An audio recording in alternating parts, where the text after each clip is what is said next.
Well, Griffin, we got a WrestleMania main event and a WrestleMania main event level segment, I would say, to close out Raw.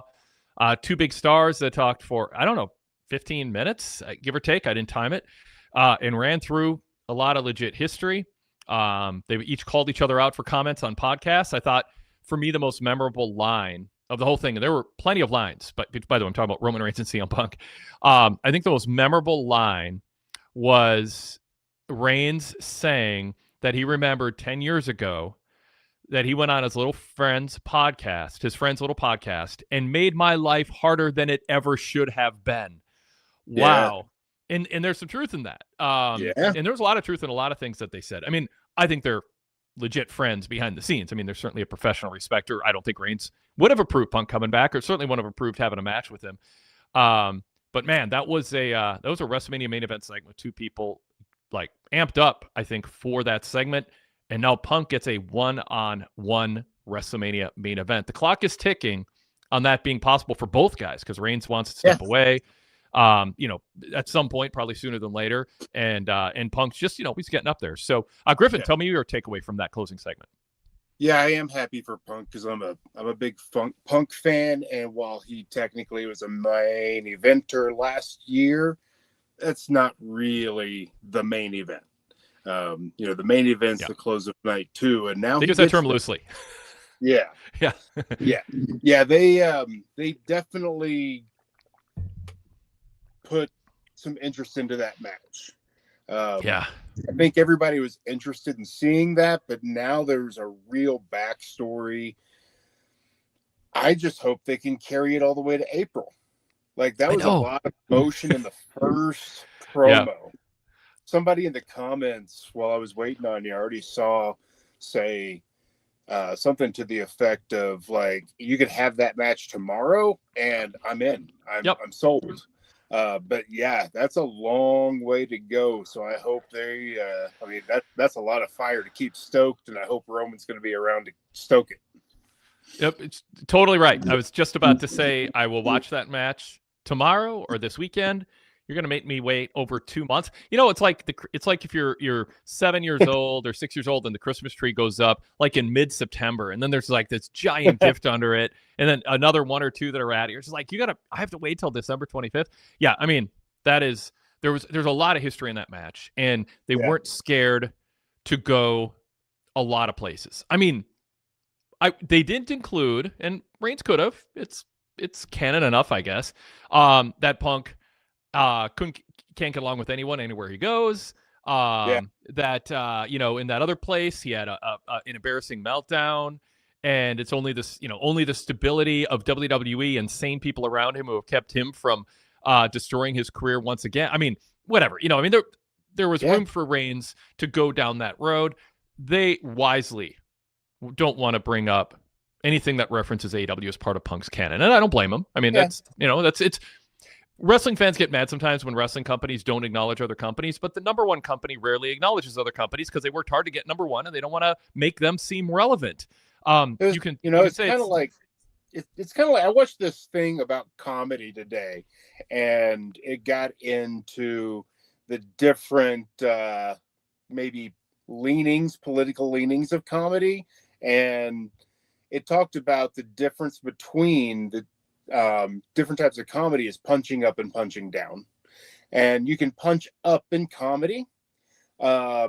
You don't punch down. And I think it's very similar in a wrestling promotion. Oh, you muted, Wade. I'll always catch that. Anytime I talk, I tell everyone this. I get a big sign saying you're muted, so I'll always fix it within a second.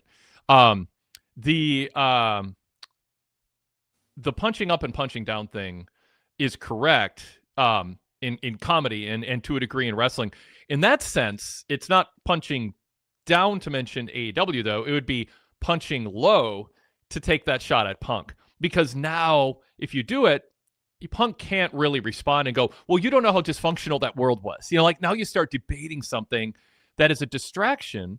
And it was actually kind of one of the low points of Punk's career, because a lot of the audience that was on his side kind of had a tough choice. Do I take the side of this AEW company that's anti-Vince McMahon, anti-whatever, all the things that they're against WWE? and embrace him in WWE when he goes back there or not.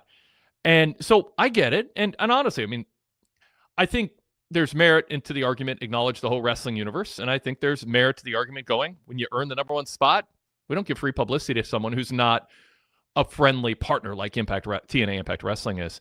So they went everywhere else. I mean, this was like, I mean, the reference to Roman taking all this time off, like, it shows Roman secure in that. To have Punk mock him though for like, oh, you're taking time off to open the door for others, and then you go on a high profile podcast and you bury him and you say, when I'm gone, no one else is stepping up. Like, I mean, that's Reigns obviously approved. That being said, I didn't get the sense anything was a shoot. Nothing was like a pipe bomb shoot, although the pipe bomb wasn't a shoot either. But I don't think they did anything that actually hurt the other in a way where I look back and go, the person should have vetoed it.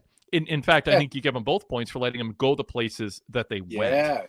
So I'm interested if in the chat anybody has ideas, like if they think that one went too far or they left something out that would have been good. But Griffin, I think they each got enough digs on at in on each other that if you are a Punk fan, you're going, Punk won that debate. If you're a Reigns fan, Reigns won that debate. And that's kind of the perfect balance you want when it's a face-face matchup. It was interesting listening to the crowd because I am a Punk fan, so I did take the Punk. And then I'm like, oh, the crowd's chanting OTC. And I can't remember exactly the line where it was, but I thought, Punk really had him. And, the crowd showed, no, we're behind this guy. Yep. They're both big stars.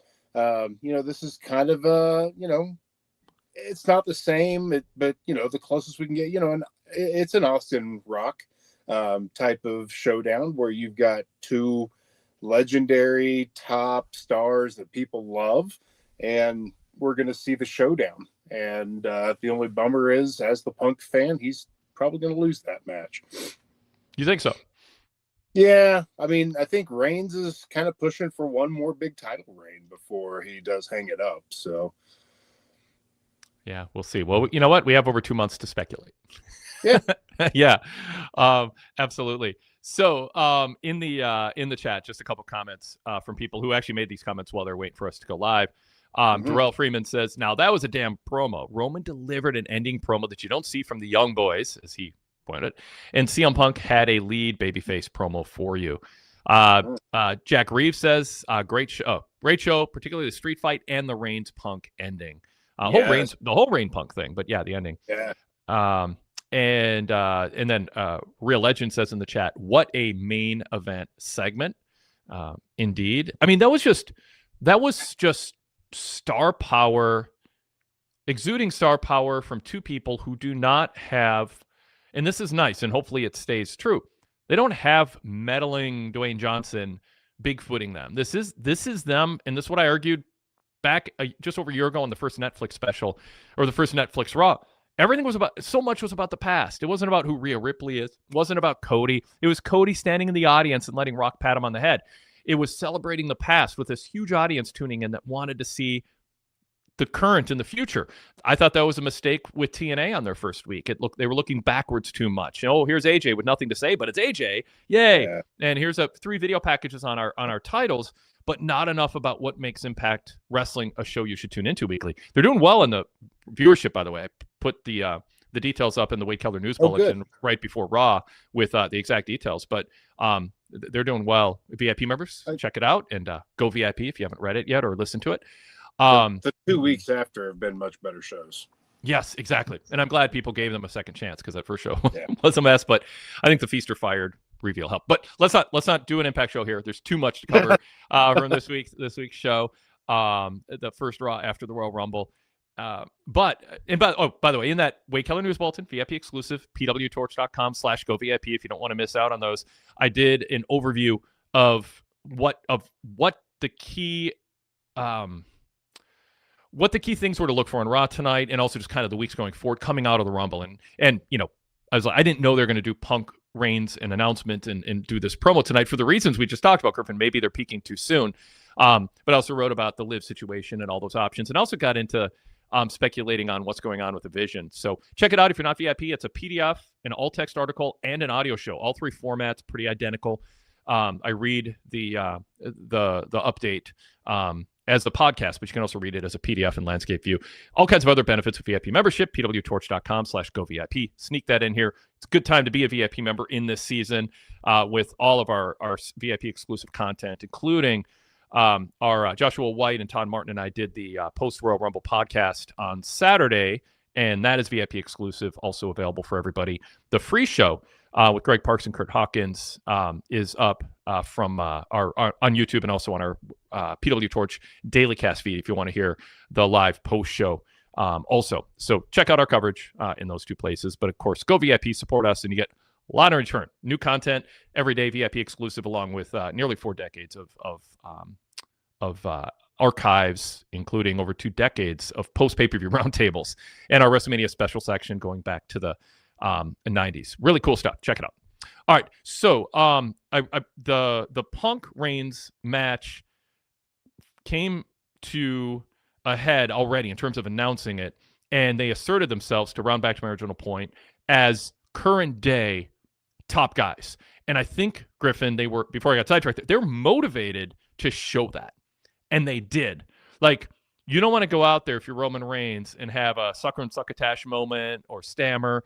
Punk is good enough and experienced enough and a gifted talker that Reigns needed to step up. Like, Punk wasn't going to screw that up. But Reigns has had a lot of practice, as Reigns pointed out, during the 10 years Punk was gone, give or take. So I love seeing 2 pros, whether it's a match in the ring or a promo battle, when they step up. But one last thing, and I'll throw you for comment on this. What I liked is, as much as they went almost everywhere you would imagine they'd want to go, and it felt like, ooh, I'm a Punk fan. Good shot, Punk. Ooh, I'm a Roman fan. That was a good shot at. They didn't go anywhere that I think undercut the other in a lasting way. It was hard-hitting but classy. I think they kind of buried Drew McIntyre a little bit. It might be, I don't know if there's real-life animosity there or not, but poor Drew McIntyre's got to be sitting at home going, okay, how am I going to come back from this one? He will. Although Roman said he's like 3 times your size, Punk, and there's some truth to that. So anyway, Griffin, your thought. Enough. He'll come back. Yeah, he is. He's good. So your thoughts on that this was Punk and Reigns being freed up from the shackles of but we're subservient to the stars of the past. No, we are the stars of today and for the past 10 plus years. It shows they're motivated. That's what I liked. Yeah. They are motivated to make this a legendary main event, WrestleMania main event. Some of the comments Roman used that rubbed me the wrong way a little bit in that interview was, I've got the formula. I've got the formula to make this happen. And, while I do look at that as, man, this guy's cocky, he thought he was, hot stuff, and we all booed him, and now he's back to thinking he's hot stuff again because he is on top. And he really did show that, like, hey, I've got this formula and I'm going to use it. And at least it shows, like, I've got this match. I've been thinking it out. I've got some plans here. And the promo definitely made me way more excited for the match. Yeah. I was not sure that, I shouldn't say I wasn't sure. Well, I wasn't sure that this would feel as big as you would want a WrestleMania match to feel if there was an avenue to get there and they took it tonight. But I wasn't sure they'd have that avenue, or I thought they might drag it out. And then, then you end up with kind of the face thing that sometimes, that can lead to some ambivalence with the crowd if they're having to pick sides. I feel that there were ways for them to screw this up or not amplify the turnkey aspect of it. That's one of the things I wrote about in the Wade Keller News Bulletin, is that these two feel like they're in this match because they're the 2 biggest stars who didn't have a match on top once the title change happened with Drew and Cody, and they kind of worked things out. And what you don't want it to feel like is, well, we're creating a story backwards from, well, we got no one for Punk, we have no one for Roman because Drew's doing his thing and Cody's doing his thing. So, and Rock's not here or whatever. So now we got to figure something out. The good part is it was a turnkey feud if they were willing to say the things they said tonight with that aura of top guy. Personal. Exactly. And so Yeah. it already has locked itself in on the top of the WrestleMania poster. I mean, Sure. I don't think there's anything anyone else can say or do that's going to top that. And you want to see that. You don't want to see Roman ever look like, yeah, I got one foot out the door. For all the things about Cena, like going back to Baron Corbin at SummerSlam, he's had a foot out the door for years. And you don't want fans to think Roman does. It's already a reputation that he's part-time, doesn't do that many moves. His matches are a lot more storytelling and a lot less like he's just not state-of-the-art having state-of-the-art athletic matches. And so there's some digs on him. And so he needs to bring it when he can. And he did. He needs when he has a spotlight like this in the Raw after the Rumble, which will be a highly viewed show because it's right after the Rumble. You need to make it. And he really hasn't yet seemed like he's half-hearted or not in it since he became a top guy. But this was a moment to show, there's nothing about me that showed up and said, hey, what have you got for me? Okay, I'll tweak this and I'll go through the motions. And we've seen top guys who have the type of money and fame and success and resume that he has do that. He didn't. That was a smart promo from both guys. Two smart guys. I've seen him do it. I think he kind of just relies on, I'm a big star, I'm cool, I point in the air, I have my slow, methodical matches. But yeah, this is him really putting some work in, really trying to make something of this. And I do think this is CM Punk's first real WrestleMania main event, and probably his one and only real WrestleMania main event. And he wants it to be legendary. And they have a lot of backstory. There's years of stuff here, 10, 12 plus years of backstory of, Punk being the one that brought him up from NXT and, storyline wise or not. And some of that story, some of it's not. And that's what's fun is the mix of it all. But this is the kind of stuff that hardcore wrestling fans love seeing. It's not insider shots that block out the mainstream fan, but there's those little Easter egg nuggets that if you pay attention like we do, we're like, oh, hell yeah. They said that. And I think that's such a good point, Griffin, that this was because you want to differ. Sometimes people think, well, you can't say anything that might feel insider or it's too meta or you're breaking away. Everything they talked about is public record, and everything they talked about is pretty well known. Even if you didn't know about the Colt Cabana CM Punk podcast, you can catch the context. That's the thing. Yeah. You just, there was a podcast and Punk said some things. Now there's a danger in bringing it up because people might search for it and then start listening to but it's new ownership. Vince is gone. Punk is back. I mean, there's not a lot I think that they have to be super, super worried about anymore. And my almost 18-year-old kid 12 years ago was 6. He wasn't listening to that. That was not part of their fandom at 6 years old. This is for old people like us that have been paying attention to all of it. So there's a lot of younger fans that they're just catching the context, or they've heard some lore or history, or maybe they have gone back and watched it. Yeah. I mean, we'll break and just kind of introduce our show here in a second. Then I want to read more of the chat comments on this segment. A lot more happened on the show too. We'll get into all of it as we go here, and we got some callers on hold too that we want to get to. Yeah, exactly. Yes. The line of "you made life more difficult than it had to be," like that line from Roman, that just sticks with me. That sticks with me more than I was going to be the Shield guy, but you got to take my spot. Whatever Punk was kind of implying there, that has some history that people can kind of research online if they want to. But that line that "you made my life more miserable than it had to be," right after talking about being booed in Philadelphia after winning the Rumble, it didn't sound like that. That was a funny line. Yes, absolutely. And there were a lot of good lines in this one. When Punk said, just because you did it longer didn't mean you did it better. In terms of length of the title reign, he could have, two things. He could have said things that would work against Reigns' well-earned status for the length of his title reign over 400 of 1,300 days by saying, well, let's count how many title defenses each of us had. Exactly. But I don't, of all the things that you can say about Roman, I think something you don't want to do is say something that diminishes that title reign, the length of that title reign. That is historically significant. It came at a time in the business where house shows and frequent title matches were not as common as they were in other eras. It was more era-based than anything.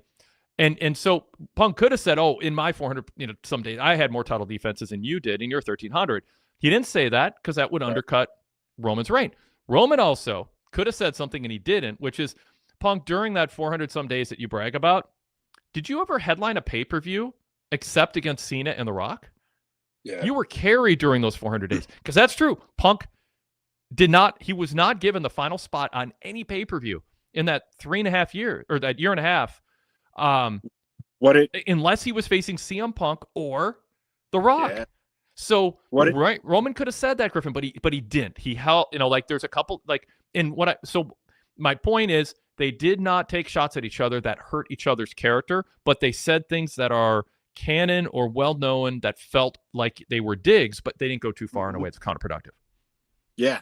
They know how to do business. It makes me think of, halfway through listening to so many great podcasts that are out there now, but when Undertaker was on Cody's podcast, and one of the things they talked about was Undertaker. This was his debut, and he's going out there in a Survivor Series match against, I can't remember if it was 4 or 5 guys in that year, but all these guys were main eventers. Like WWF at that time, all the undercard guys were main eventers somewhere else. Like they made it to the WWF as before All Elite Wrestling. This was the All Elite. Like this is every main eventer out of just about everywhere. And they're having to sell for this young kid playing a dead man character. And Taker's like, man, talk about being nervous going out there. And like, here's me being the young guy and these legends. And Cody was asking him, what about Dusty? And he goes, Dusty knew how to do business. Dusty knew what business was. Like he knew where we were going. And that was the difference between an old guy who grumbles and somebody who knows to do business. And both of these guys know how to do business. They weren't taking shots at each other because they knew that would discredit their match, take away from the spotlight they're trying to create. They're both smarter than that. Another thing that I liked about this exchange is nobody said anything about match quality. Yeah. Like, it wasn't about, oh, I cut better mic drop promos than you. Who cares? Like, I still don't understand. I don't get how Braun Breaker bragging about cutting a main event promo is something Braun Breaker, his character, would care about. He just wants to beat people up. Why do I care if I have a good promo? It seems like whether it was by instinct or deliberate exclusion, they didn't talk about, well, Punk says I'm the best in the world. Well, he doesn't say I'm the best in the world because I have a higher star rating average than you, Roman, or you have fewer moves or none of that nonsense. Like they're focused on the story as if pro wrestling is real. And what matters is, do you win matches? Have you held titles? How long have you held them? It's all stuff that the 1980s newsstand magazines, which were basically a magazine pretending pro wrestling was real back then, and they would write supporting stories. They took that tone, and I think that's the best thing between opening and closing credits for a wrestling show to do, and so they did that. They'd also, by the way, one other thing that Roman could have said that people would go, ooh, and I agree they shouldn't, is bring up Punk and MMA. I don't think there's anything to be gained from bringing that up because it discredits Punk as being a world champion you want to pay to see who's a badass because, it's tough to get in MMA and succeed without dedicating your life to it from an early age, and he didn't. So that's another thing that crossed my mind that they didn't do, which was good. All right, let's do a quick introduction, and I'll read some chat comments on this segment, and then we'll get to callers. We got PWTorch contributor David Miller and also Sean Plichta from Tennessee on hold. This is the Wade Keller Pro Wrestling Post Show for Monday, February 2nd, 2026. I'm Wade Keller, host of the show, editor, publisher, and founder of the Pro Wrestling Torch Weekly newsletter. Here's the latest copy, by the way, which had my preview of the Rumble, including who was likely to win and why. I did okay. And a lot of other good stuff in that newsletter. That's a paper copy. You can get a PDF version of it or an all-text version of it with a VIP membership if you don't want to go to your mailbox to get a paper copy. I also oversee and write for PWTorch.com. That features my live coverage of major TV shows and pay-per-views, including my Royal Rumble report on Saturday and the Raw report tonight. And I also host a variety of podcasts, including this, the Wade Keller Pro Wrestling Post Show. We stream live on the PWTorch YouTube channel, and then it turns into a audio-only podcast for the vast majority of you who are part of our podcast listening audience we've been building up for 15 years. That is available when you search Wade Keller on your podcast app, and you'll see a red and blue logo show up. Subscribe to the red logo for our post shows, and also the blue logo for our weekly flagship, along with interviews, pay-per-view previews, media Q&As, and more. And then while you're at it, search PWTorch to subscribe to the PWTorch Daily Cast. That includes the Royal Rumble post show that Greg Parks hosted with Kurt Cadet, and a different show each day of the week with different themes and different hosts. But we're here to talk Raw, and you can participate in the chat that we already mentioned. If you're watching us live, you can add comments if you're watching us on delay on YouTube in the chat area, in the comment area. Get a conversation going on anything you agree with or disagree with about what we had to say here, or just want to add some things. I take a look at those comments. And you can also, if you're watching us live, be a caller. To be a caller, just look for the link in my TV report at PWTorch covering Raw. The link changes every show, so just look in that TV report for the link, and you can jump in the waiting room and be a caller on tonight's show. We welcome first-time callers, even though we have a lot of regulars. And you can also email us, Wade Keller Postshow at gmail.com. It's the best way to reach us if you want to send an email. That's especially handy if you want to be part of the show, but you can't watch us live. But if you're watching Raw, Dynamite, or SmackDown, you have a thought or a question, send in an email, go to bed, wake up in the morning, download the podcast, see if your email made the show. I am here with Chris Griffin. He is a PWTorch contributor with top 5 lists, a businessman himself. Griffin, welcome to the show. Always, you've got the best backgrounds of our co-hosts. It's always fun to look around to see what's different this time. Welcome to the Ghost. My Mount Rushmore up there from the NWO that picked up at a Comic-Con one time. That's tremendous. I also, Wade, have a multitude of podcasts that I host. My empire's been building for about 15 weeks. Nerdstalgia, we opened back in August. And with that, we do a podcast out of the store. I interview customers about what they're nerdy about. Being a wrestling fan, I meet a lot of wrestling fans that want to talk wrestling on the podcast. So we do a lot of that. And we talk about the history of different eras, where I just interview people about what they're nerdy about. And awesome. Try to learn or participate in the conversation. And we cover all kinds of topics on the podcast, and then every other week I sit down with a friend of mine, rapper Fonte Flame, and he interviews me about what I'm nerdy about. So always have something there. We talked about our top 5 favorite childhood cartoons. Just uploaded that one yesterday. That's fun. At Nerdstalgia Shop. You can check me out on any of the socials, including YouTube. That's where we post the shows. And then for the Torch, I write the top 5 article, the latest one with the Royal Rumble. I chose top 5 stipulation matches, which is kind of fun to look at. And the ones that I look at. Griffin, I was worried reading it you weren't going to mention the Royal Rumble. You finally got to it. Oh, yeah. I was reading. I'm like, he better say the Rumble, and then it was your last. The big reveal at the end. Yeah, well, the Rumble was the inspiration for the article. Of course, yeah. So of course, it had to be on there. Yeah. But I didn't cheat. I didn't look ahead. I just read it straight through. Yeah. Like, when are you going to get to the Rumble? Well, I interrupted you. I don't know if you're. Oh no, that was the end of it there. Yeah, cool. I write those weekly, and then on here when Wade asked me, and it works in the schedule. So, well, there's a lot of great writing at PWTorch. It's different than you're going to find a lot of places. It's not just short little SEO, clickbait, stuff that's just rewriting stuff you find on social media or whatever. It's not AI drivel. It's real people who are real fans. You can tell with Griffin here. Just people who love wrestling, have an area that's a passion for them, and they write about it. Raw hits and misses, SmackDown, feud tracker, top 5 lists, rising stars, fading stars, lots of cool formats with writers you'll get to know with different, distinct different opinions. So check it out. Also, live TV coverage, breaking news. Sean Radican, longtime PWTorch columnist and podcaster, has an interview up with Bronson Reed. That's for VIP members. You can hear the whole thing, and then there's excerpts of it on the website. Lots of good stuff. Ratings, flashback articles. So anyway, just make it a make it a habit if you haven't yet to open a tab and check out our writing every day. Just settle in, break away from social media. It's not healthy to just stare and have a 5-second attention span. Challenge yourself to have a 10-minute or 5-minute attention span and read some good articles. I mean, it's like literally there are studies being done. It's very helpful for your health to not doom scroll or just scroll. So settle in. Read some good quality stuff. I proofread the stuff. I one of my favorite parts of my job is just being the editor for all these articles. I read all of them before they get posted, and it helps refine my thoughts and gives me new ways to look at things, and I'm entertained by them. So that is a plug for the whole team. Most of them are volunteers who just do really great work filling out the content on the site. All right, enough about us.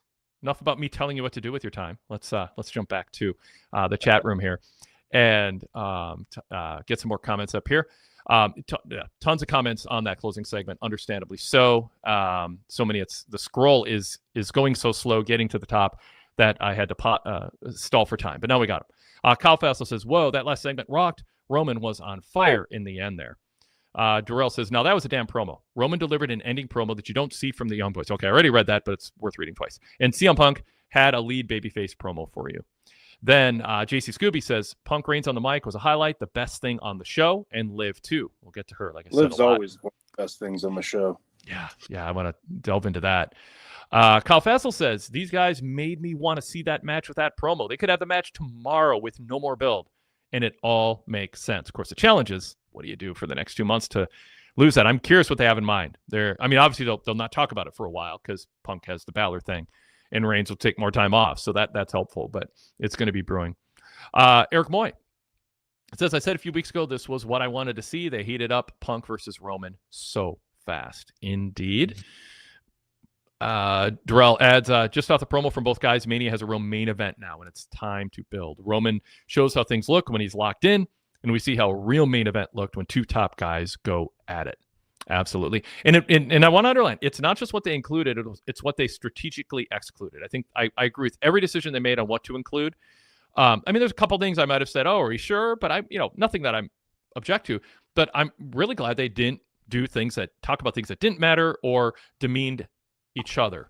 So yeah. Mike Good says, "Very good show, bookmarked by 2 great segments." And let's see. Oh, Real Legend says, "We got a Shield reference and a Colt Cabana reference in the same promo." Well, they didn't say Colt by name, but yeah. I couldn't imagine Punk going, "I don't want any references to that guy," with all that they've been through. But Durrell adds, "Now they have a night 2 main event. They just have to get there without any issues. Now finding night 1 main event will be harder." We could get into that. Chris Rucker said, "I am just dropping in to say I'm so glad Roman brought up Punk cutting his legs out from under him on Cabana's podcast. That's real shit, and it made the crowd turn on Roman." Interesting. It threw some fuel on it, but that is to say that it alone derailed fans liking Roman when Roman, I think, admits it was clunky.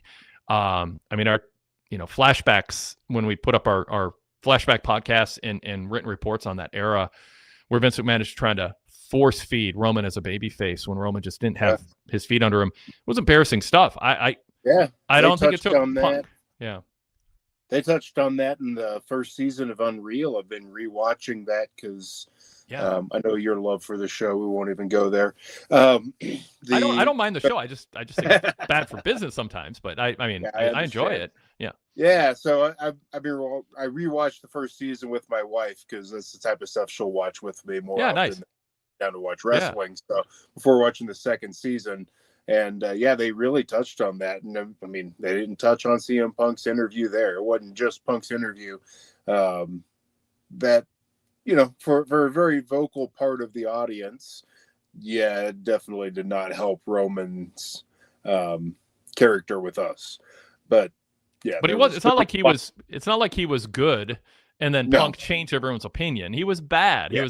He had no emotional connection with the audience. He was too cool for school, trying to be somebody that Vince McMahon wanted him to be that he wasn't. And so the Punk podcast. You got to figure out who you are before you can go out and be the star. Yes. And he was rushed into it, and that's not his fault. Yep. But it's also true. He wasn't great, and Punk ruined it. He was awful, and Punk drew attention to it. good fella, and I'm not saying anything Roman would, agree with. I mean, I don't think for the sake of a promo they needed to get that nuance, but I don't think Roman today would disagree that it's more him than Punk that caused that problem. I still love the line, but I think in real life Roman would go, "Oh no, it was Vince McMahon's fault and my fault. It wasn't Punk's fault." That's given too much credit to the podcast, but it's a great thing to say in the context of this promo. I don't think Roman harbors ill feelings about that. Goodfella says, for sure, night 2 main event locked up. Indeed. Cavanti Small says CM Punk will need a side feud, so he'll have something to do between now and April in Roman's absence. Yeah, so got the Balor. Did you like?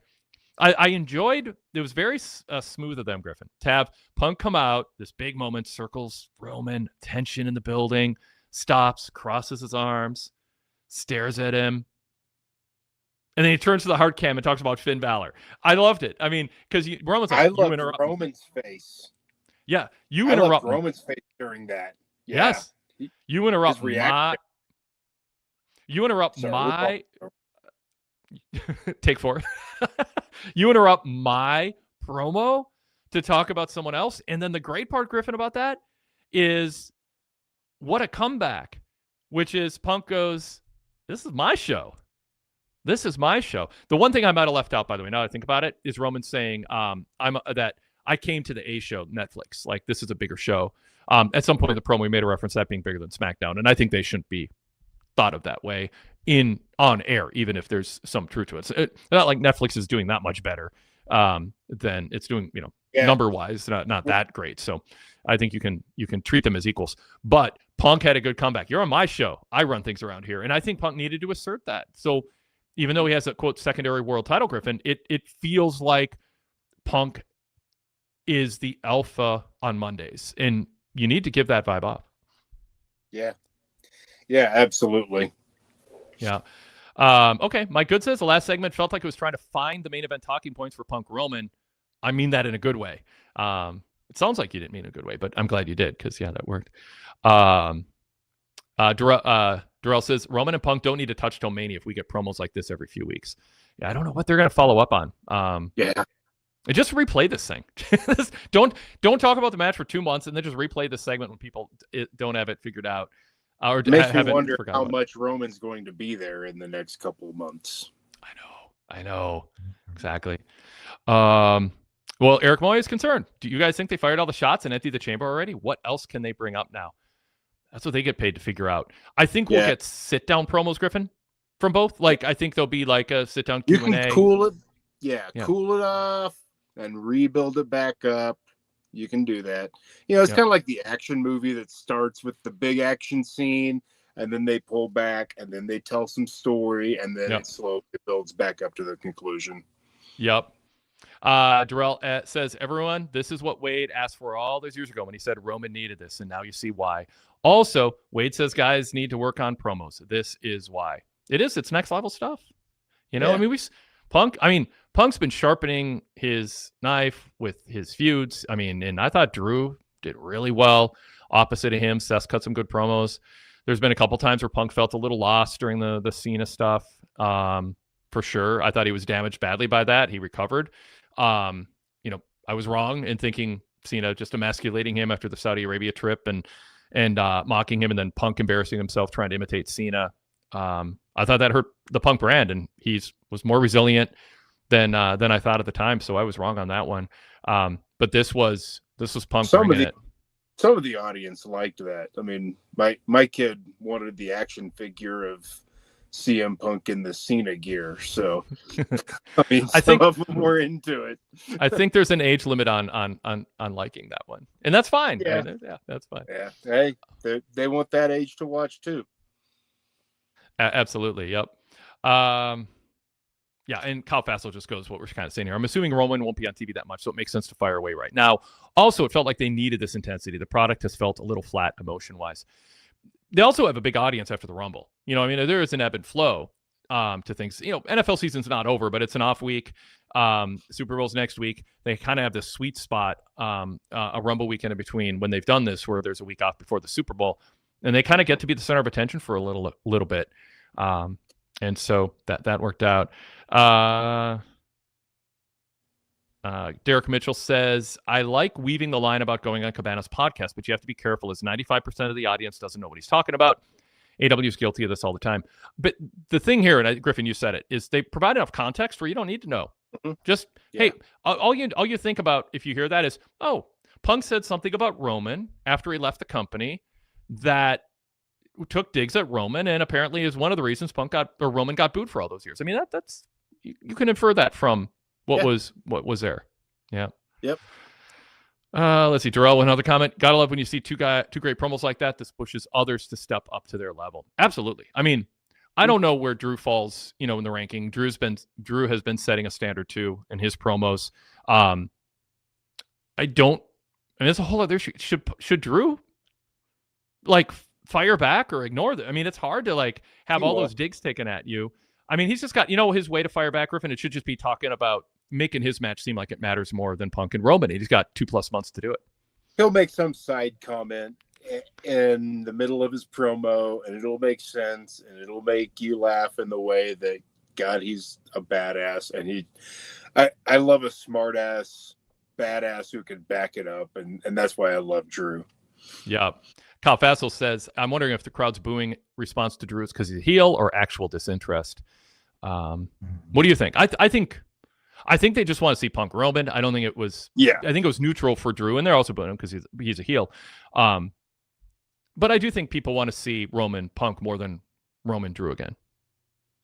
Yeah, I mean that one happened a couple of times, and I just think people want to see Punk, and it was Punk's show, so they were there on Raw, and people knew where it was going too. That's part of it too. They're chanting CM Punk because that's the logical choice. But I will say this: if instead Drew walked out tonight or on Friday, and they gave Drew and Roman 15 minutes, I think it would have been glorious. I mean, if they put all the attention into making that match work. The way they did this one, there's plenty of material there. They can go back to the Survivor Series champ match. They can go back. I mean, they are the same age. Drew has some lines about being there every week when Roman's not.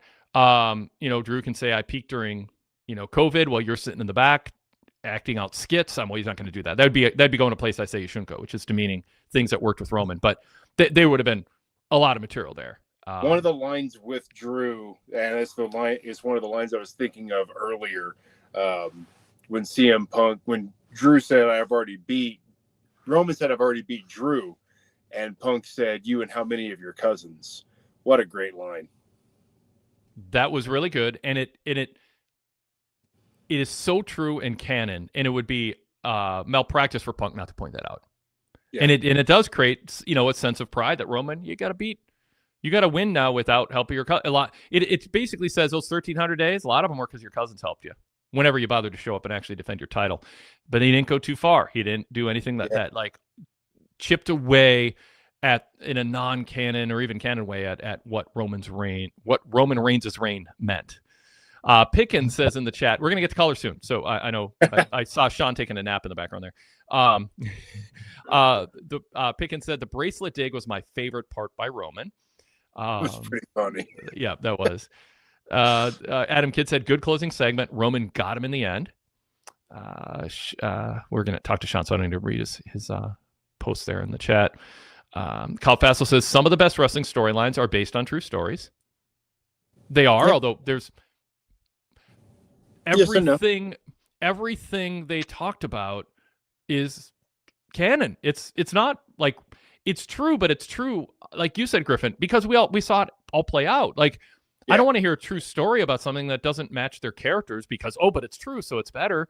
Everything they picked from reality is on record canon reality that helps build it up. My argument against real stories sometimes is you should only tell the story on TV that's going to help you sell the most tickets and build the most interest, regardless of if it's true or not. Absolutely. But when it's true, does it add a little extra?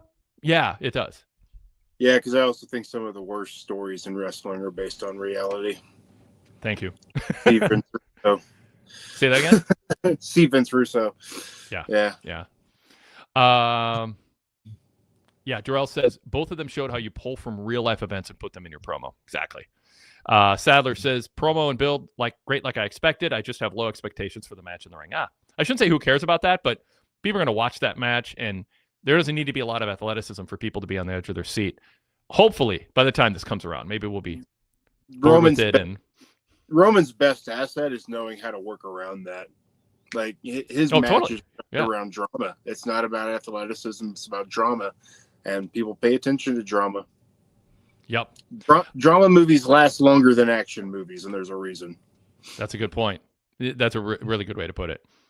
Got George Lane in the chat says, Roman spit hot fire and had a hell of a mic drop. It's awesome that this is the night to true main event.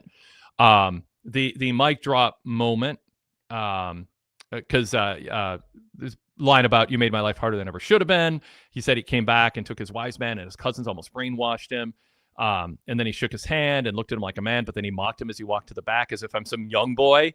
He said he's made a choice. He said he could pick him because he's the biggest star available or because he's on Netflix, the best show. That's the thing I didn't like. But he's picking him, quote, because I hate you and I've always hated you. And he said WrestleMania would be the best night of his life because Punk will acknowledge him. I mean, that's just good. Good stuff, good cadence, good rhythm, everything. GWF ESPN says Roman Reigns created this boom period, and Cody and Punk came along with their massive egos and have tried to take credit for it. Roman proving tonight he's the best in the game, and it's not close. What do you think of that framing, Griffin?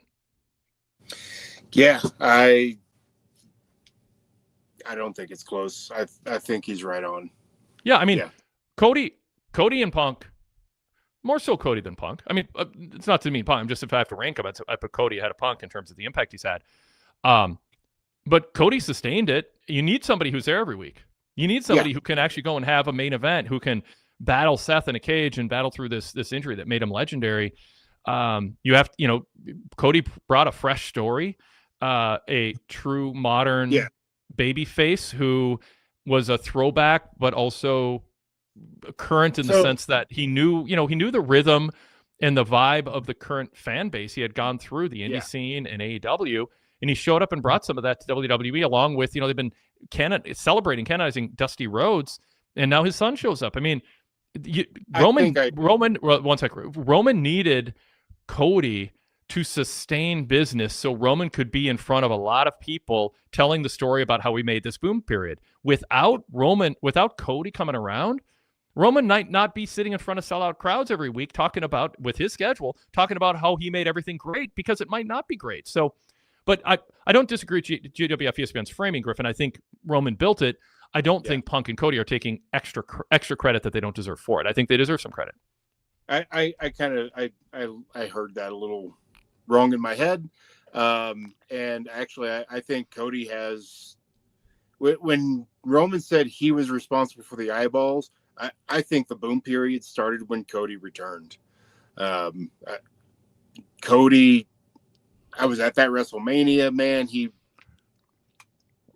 It just went next level when he came out. Yep. The excitement for him being back, the merch lines for his merch the next day, and then the want to see him win within a year the title, and then the disappointment, and then the whole year build back to where he did get the title. Yep. And I think that the trap that many bookers fall into is the chase for the title and not the title reign. And I think we had a little bit of that with Cody, where they didn't have the title reign thought through as well as they had the chase to the title thought through. That was a Hangman Adam Page issue last year with AEW as well. Great build to winning the title, and the dog that chases the car tire. Now that he's got the car tire, now what? Yeah. Yep. No, there's an argument that doesn't need a singular right answer. I think they can all share credit, and they all deserve credit. You need people to sustain things. You need fresh talent coming in. Another thing here, Kyle Fassel points out another point. This really helps elevate the heavyweight title. I think that it is currently the secondary title. Nobody's thinking that now. I mean, the heavyweight title is on Netflix. Roman just said it's the bigger, better show. And Punk almost, champ by happenstance in some because of some timing and injury issues, but there's an argument to be made. Tonight made that the number one title in WWE, which of course is so the Drew McIntyre story. Like he gets the main title, and then all of a sudden within a couple of weeks, there's something that makes his title seem secondary, and so I don't know. Yeah,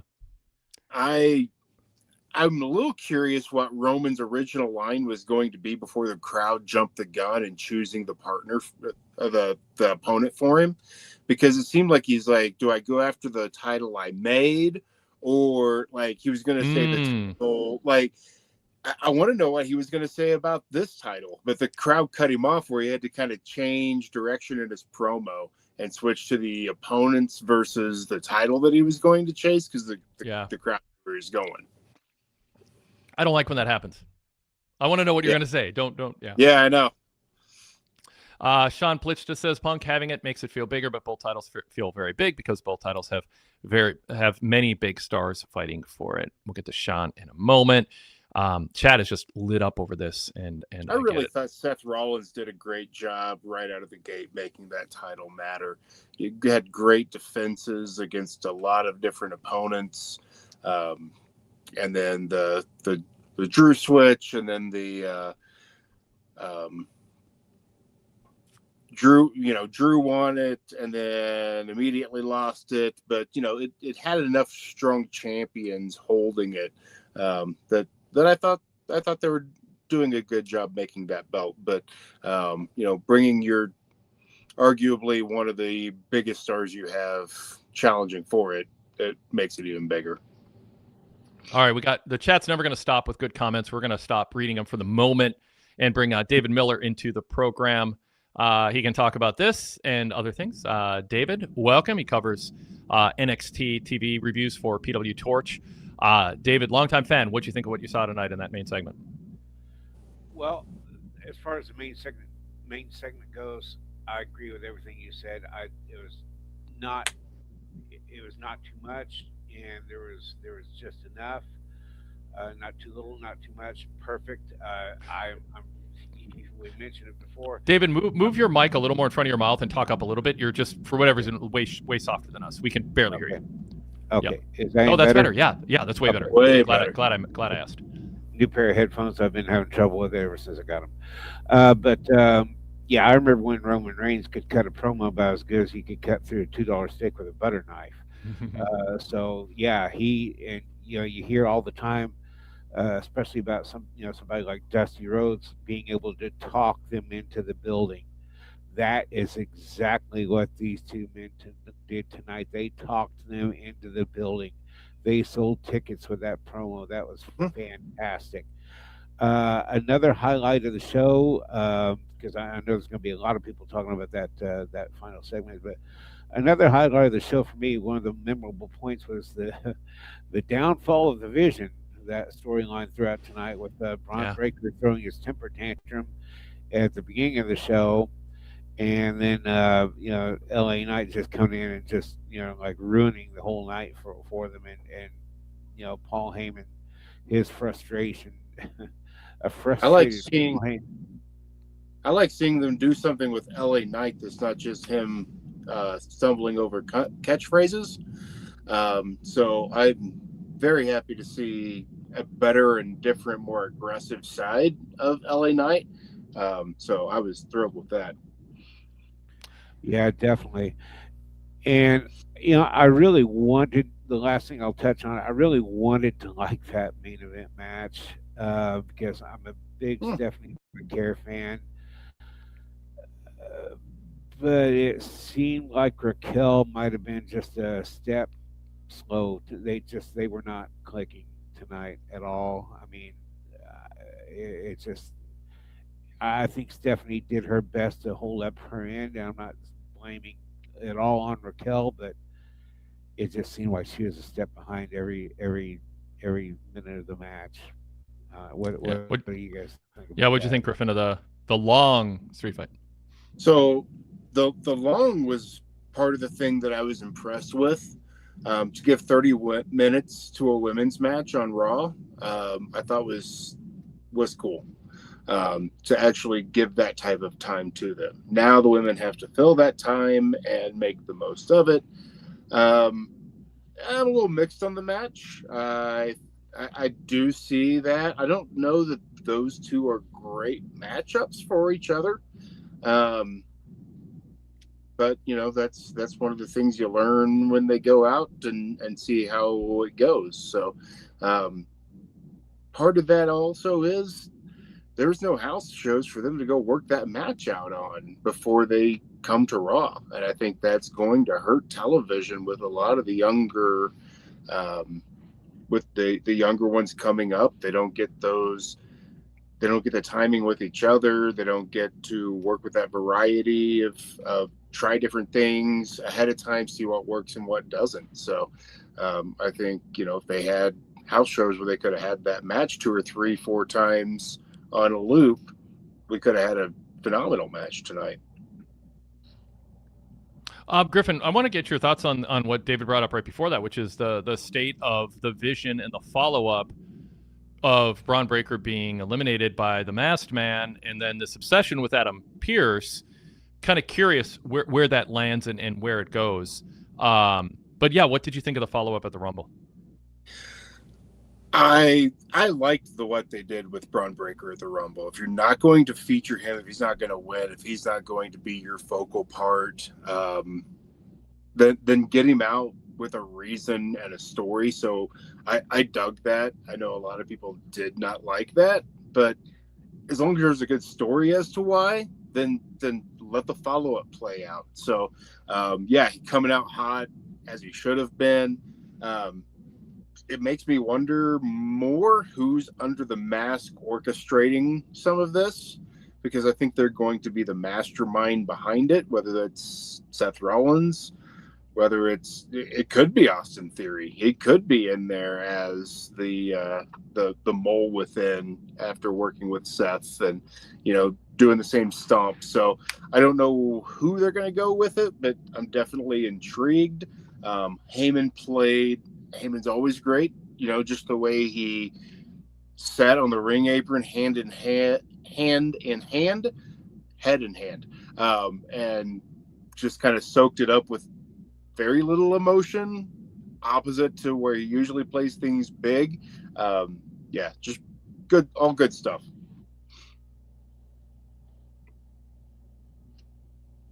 Good. Who do you think the Masked Man's going to be, David Miller? Yeah. I thought I saw, and I could be mistaken, but I thought I saw a beard underneath on a close-up, like on a replay, which would lead me to believe it's Seth Rollins, but that's kind of an obvious choice, too. It was me. Yeah. It was, yeah. A little bit darker, but yeah. Okay. But, I'm going to reserve my opinion on that. I think it could be Seth Rollins, but I don't think they necessarily have to go that way. I know they planted seeds of doubt in Braun Breaker's mind at the beginning of that segment there. He gave Austin Theory a dirty look there for a minute, but I do want to mention one other thing though, because everyone's talking about obviously CM Punk versus Roman Reigns. But now let's talk about the flip side of the coin here for just a moment. This frees up Drew McIntyre for the winner of the Elimination Chamber. Who would be a good pick to dominate that Elimination Chamber that had a great showing at the Royal Rumble? Open Emmy, maybe? It's going to be Cody or Jacob Fatu, it seems, but maybe both of them. And I don't know how we get through the chamber with 2 winners, or after the chamber with some sort of stipulation that leads to it being a triple threat. I don't know if there's a fourth. I don't know if there's a fourth person that makes sense to add. But I think a triple threat at this stage feels appropriate. But they might get through that. They might burn through that first and have something completely different in mind. Griffin. Good. I wouldn't mind seeing Fatu get the nod there if he's going to be in one of the featured matches of WrestleMania. He's the guy that needs the most legitimacy built into him, who's never held a title, and man, he's incredible. I hope they go the right route with him, because man, he's one of those characters that is almost so cool being him that when writers get too much into you should do this or try that, like I don't want to see that. I want to see authentic Jacob Fatu. But yeah, I'd love to see him get the nod. Couple chats here. Derek Mitchell says, I feel like Drew McIntyre will defend the title versus Cody and Jacob, with one of them winning the chamber and the other being added to the match like Rhea Ripley last year. Another comment from Real Legend, Drew defending against Fatu at Elimination Chamber and Cody winning the chamber. They could just do singles matches, which I'm, generally in favor of. I don't think you want to, if you put Cody against Drew, you're going to have fans cheering Cody and booing Drew for the most part. If you had Jacob Fatu to the match, now you have Drew being the heel, and he'll be good at getting fans to boo him. But then you have fans kind of split in a way that I don't think is good when there's another heel in the ring. I think it works for Punk and Roman with the history that they can draw from. In part, as people are pointing out in the chat, one of the reasons that Roman and Punk work so well is that they are such different characters. And I think that's part of what is making Cody and Jacob Fatu work too. They're kind of learning from this, is that they are also very different. And I think kind of underline that in the interactions with Cody and Jacob Fatu also. But I don't know then when you throw a heel into the mix how that works. So I'm a little worried just for Cody's sake. You just want to put him in a situation where it's just a clear-cut heel that you can work against. If you have this cool, badass, hard-hitting, fresh heel in the mix also, it might undercut Cody, and then he might actually pay a price for wanting to not be the champ, but instead being on the chase, as Griffin was touting as largely a better natural fit for him, but it could backfire a little bit too. Yeah. Go ahead, David. Anything else you want to add? I think if it comes down to a triple threat, I've said this before about triple threats, and this tends to be how they go, is especially when you have two people who are I think we can safely call Cody and Jacob Fatu fan favorites at this point. You get them in with a heel in a triple threat match, the faces are going to trip over each other and cost themselves the match every single time. That is what happens. So I'm not interested in seeing that at all. But I do like how I feel like things are falling into place for this year's WrestleMania much better than last year. Roman going after, not only is it a fresh match against CM Punk, but him going out, and it was mentioned in the chat earlier, him going after this title lends more of a bigger feel towards this belt, which despite, the job that arguably Seth Rollins did do in building up from the beginning, it is still seen as a secondary title at this point. Yeah. And I think that with this, and Roman not even having to win the title, but him just going into this match elevates that belt right then and there. And then, there's a couple of different stories that can be told with, with Drew McIntyre, Liv Morgan, the story with her tonight, that beautiful. She cost Raquel her only shot at the title, and now she's the one holding that title. Which title do you think she's going to go after? You can see Raquel taking exception to Liv stealing her thunder, and the guys have, I just came up there to help you. Exactly. And she had asked her, Griffin, not to go there, and then that backfired. Go ahead, Griffin. Yeah. My fear a little bit is it almost looks like they're building to a three-way match there. Yeah. For a world title. I wrote in the Wade Keller News Bulletin to expect that earlier today. That seemed to be. I don't know that I want 2 3-way titles. Like, I'd rather see them add Roxanne as a fourth. I wouldn't rule it out. Yeah, I think the Judgment Day, they've spent enough time on them, and I think there's enough, intrigue in that. But yeah, Liv was great tonight. I eliminated you because, well, we're not selfish, are we? What a, it's like with Drew McIntyre, there's some truth to what she's saying, but wow, how convenient for it to work out in her favor. By the way, as far as Punk and Roman, I don't know if I'll get back to this. Soccer Phenom 22 said in the chat, welcome Soccer Phenom. This match is literally Superman versus Batman. So there's a lot more here. I know Roman's got a lot going on outside of wrestling and a part-time schedule. But man, and I don't want them to wear out their welcome and have this get burned out. We're like, okay, you know, like how are you gonna get Jay and Gunther to be fresh by the time it happens? But there's some good character contrast here that they can play into.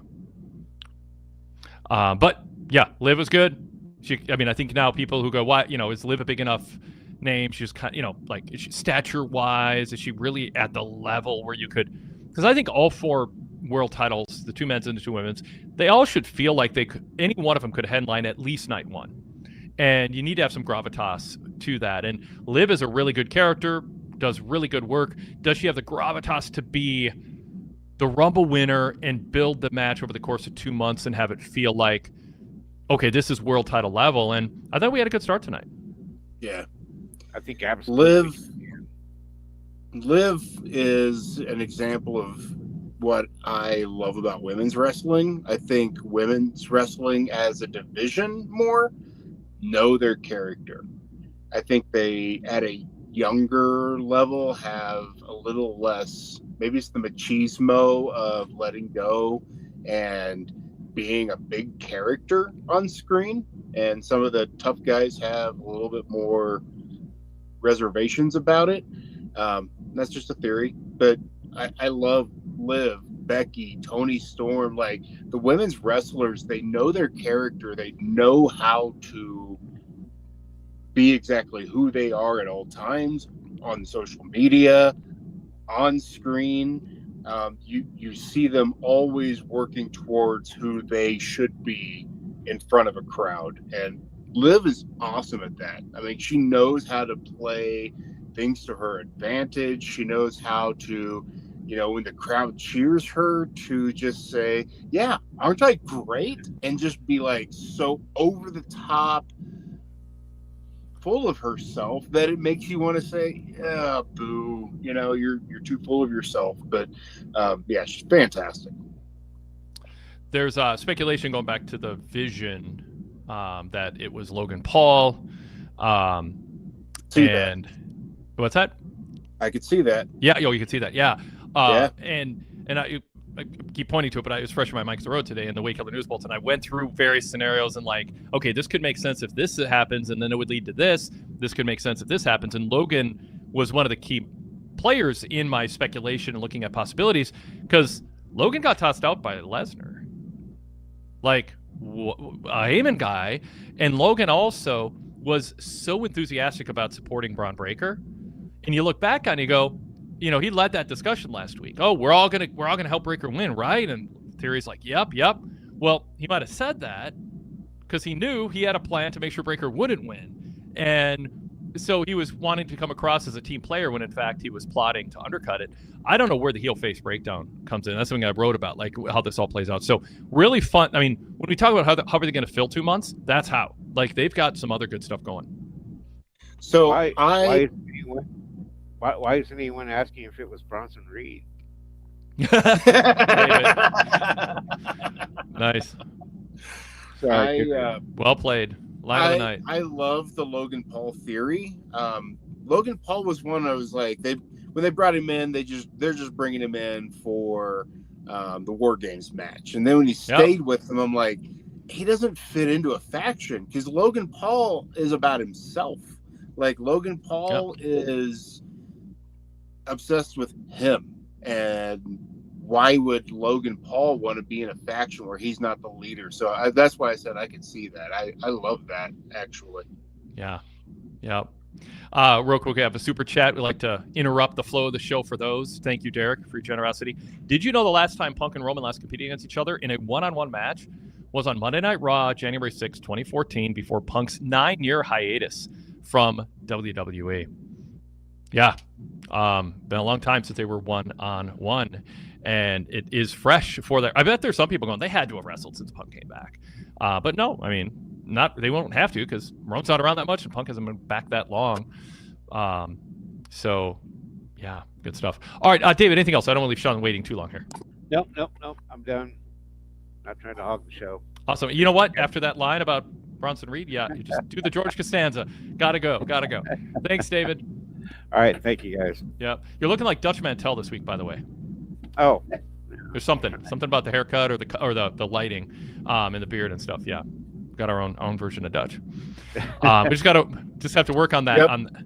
We need to work on your. Got to work on the handlebars. Yeah, exactly. Yeah, grow out the handlebars a bit. Yeah. Take care, David. I've threatened to, when I shave the beard, leave the Dutch mustache. That'd be fun. I mean, at least do it for one night next time you're on the show. All right. Check out David Miller's NXT TV reports at PWTorch.com. Sean Plitch does up next, patiently waiting for over an hour. I don't know, patiently is a word. We put you to sleep at one point. No, you're just resting your eyes. Listening intently. I was enjoying the conversation because of course, I had a lot to say about it, but I love when you guys kind of talk about it because it gets some thoughts interweaving in my head about what's going on. So and David, you were not hogging the show. Come on, stop, whatever. And listen to this, Chris. Listen to this. I get to talk to the two best wrestling journalists in the business in one day. How cool is that? Oh. That's pretty cool, right? All right. Yeah. And me too. Talking about me too. And me too. Oh well, of course. 3 No, I guess I'll just bring up what you guys have been talking about, because Punk and Roman was fantastic. I mean, I went back and watched it again because I think I actually did. I'll laugh about this. I kind of dozed off in part of it, so I had to go back and rewatch it because I was so invested. I was like, oh crap, I think I missed some of this. I got to go back and watch. But no, like you guys said, it was fantastic. Just the back and forth was really well done, really well said.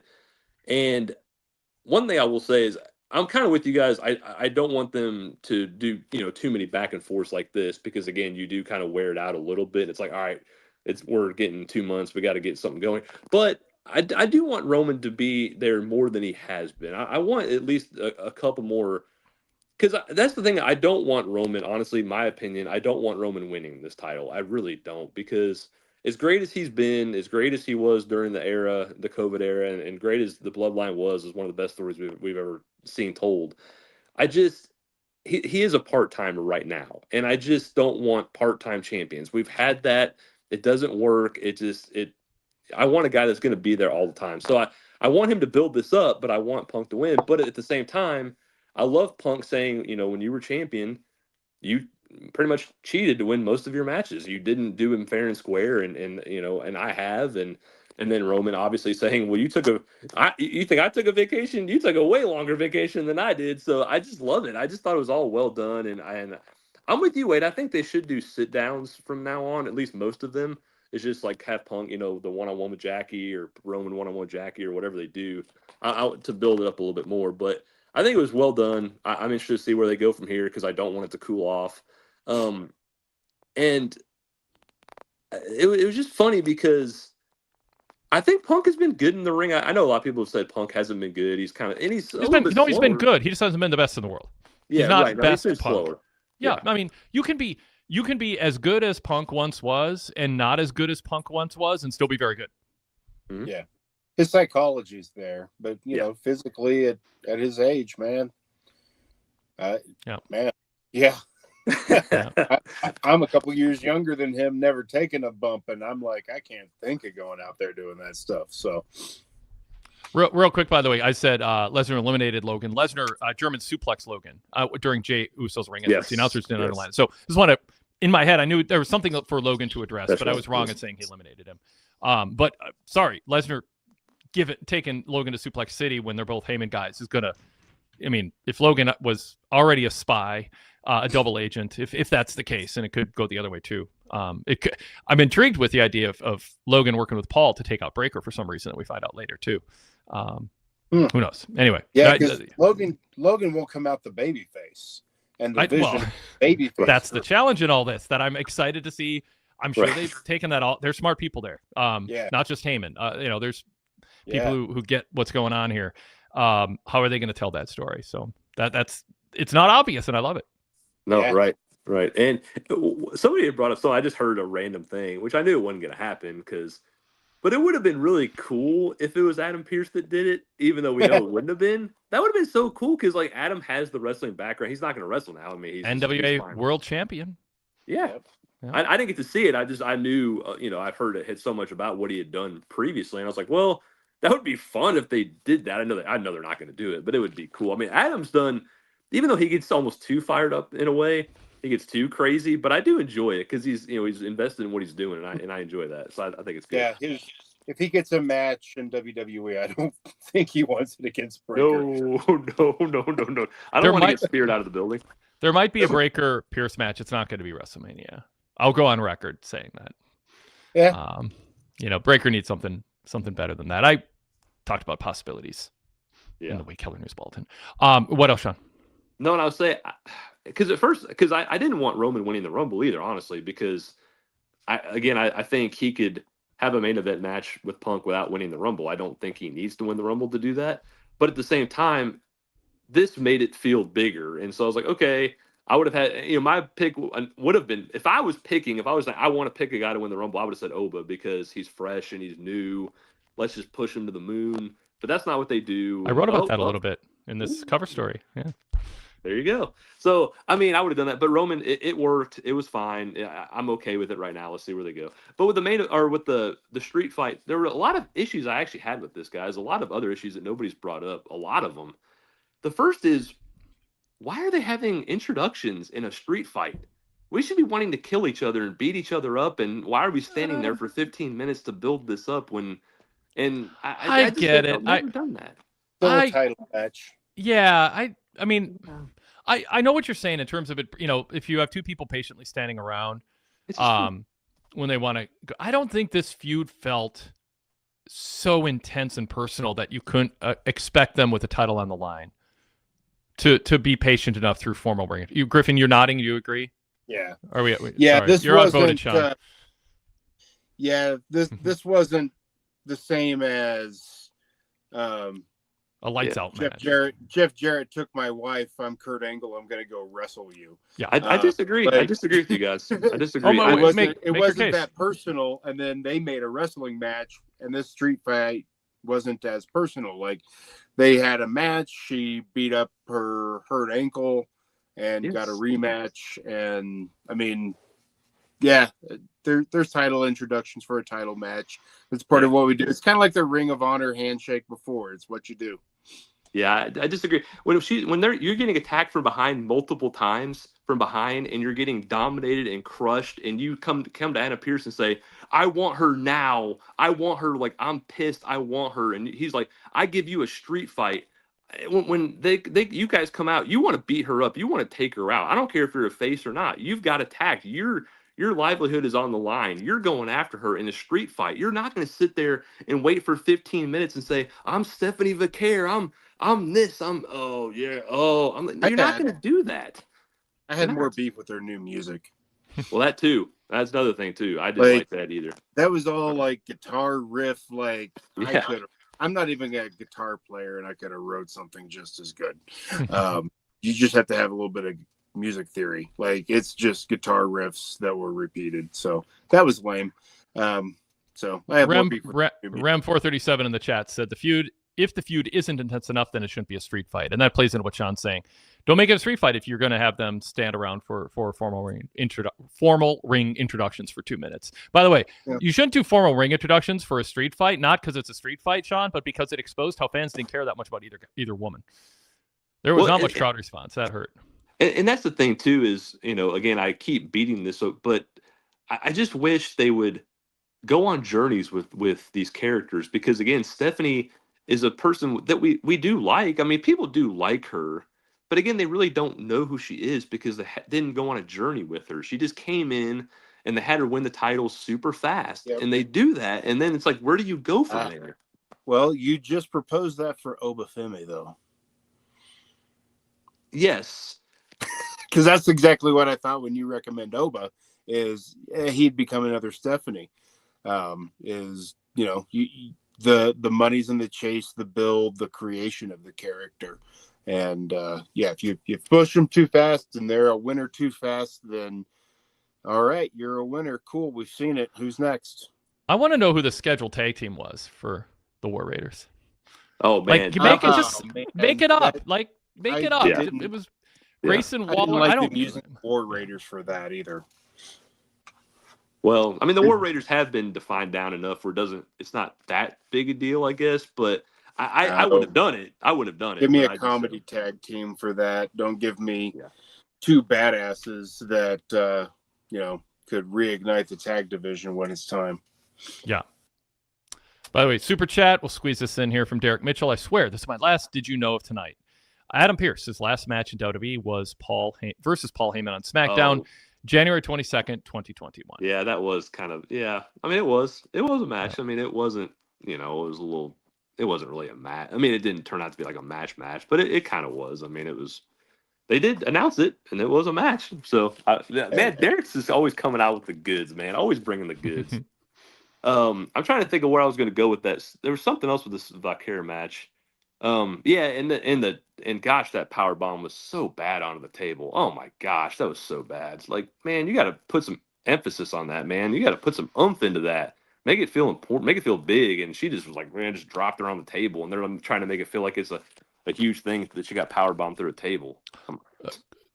Going back to just the Oba thing for a second. Goodfella jumped in and said Ivar has enough singles history to have fought Oba straight up. Mm-hmm. Would you have rather had just a little mini storyline? Oba's here to address what happened at the Rumble, and then Ivar, challenges him to a fight. Says, "Oh, you're the new guy around." I'm, and Adam Pearce goes, "Hey, let's have Obi up for a match," and just whatever. I mean, there's many ways you could book it. I'd rather have a one-on-one match with introductions and a bell. I think Oba is at risk if they start having to just beat up two guys, of it feeling like a little sort of cliche, and also just kind of getting to walk on the moving walkway at the airport to the main event, just getting over pushed instead of just kind of making it seem like you beat somebody. Plus, it sure makes it seem like the War Raiders deals are up, and that's the last we've ever seen of them. And I don't like when they send people out that way either. I was fine with the segment. I just would have rather it. I know they're not together right now, but a pretty deadly type of tag team. Exactly. Yep. Yep. Yeah, I think I'm with you guys. You were talking about just real quick about the the Drew side and stop with the triple threats. We don't need all these triple threat matches.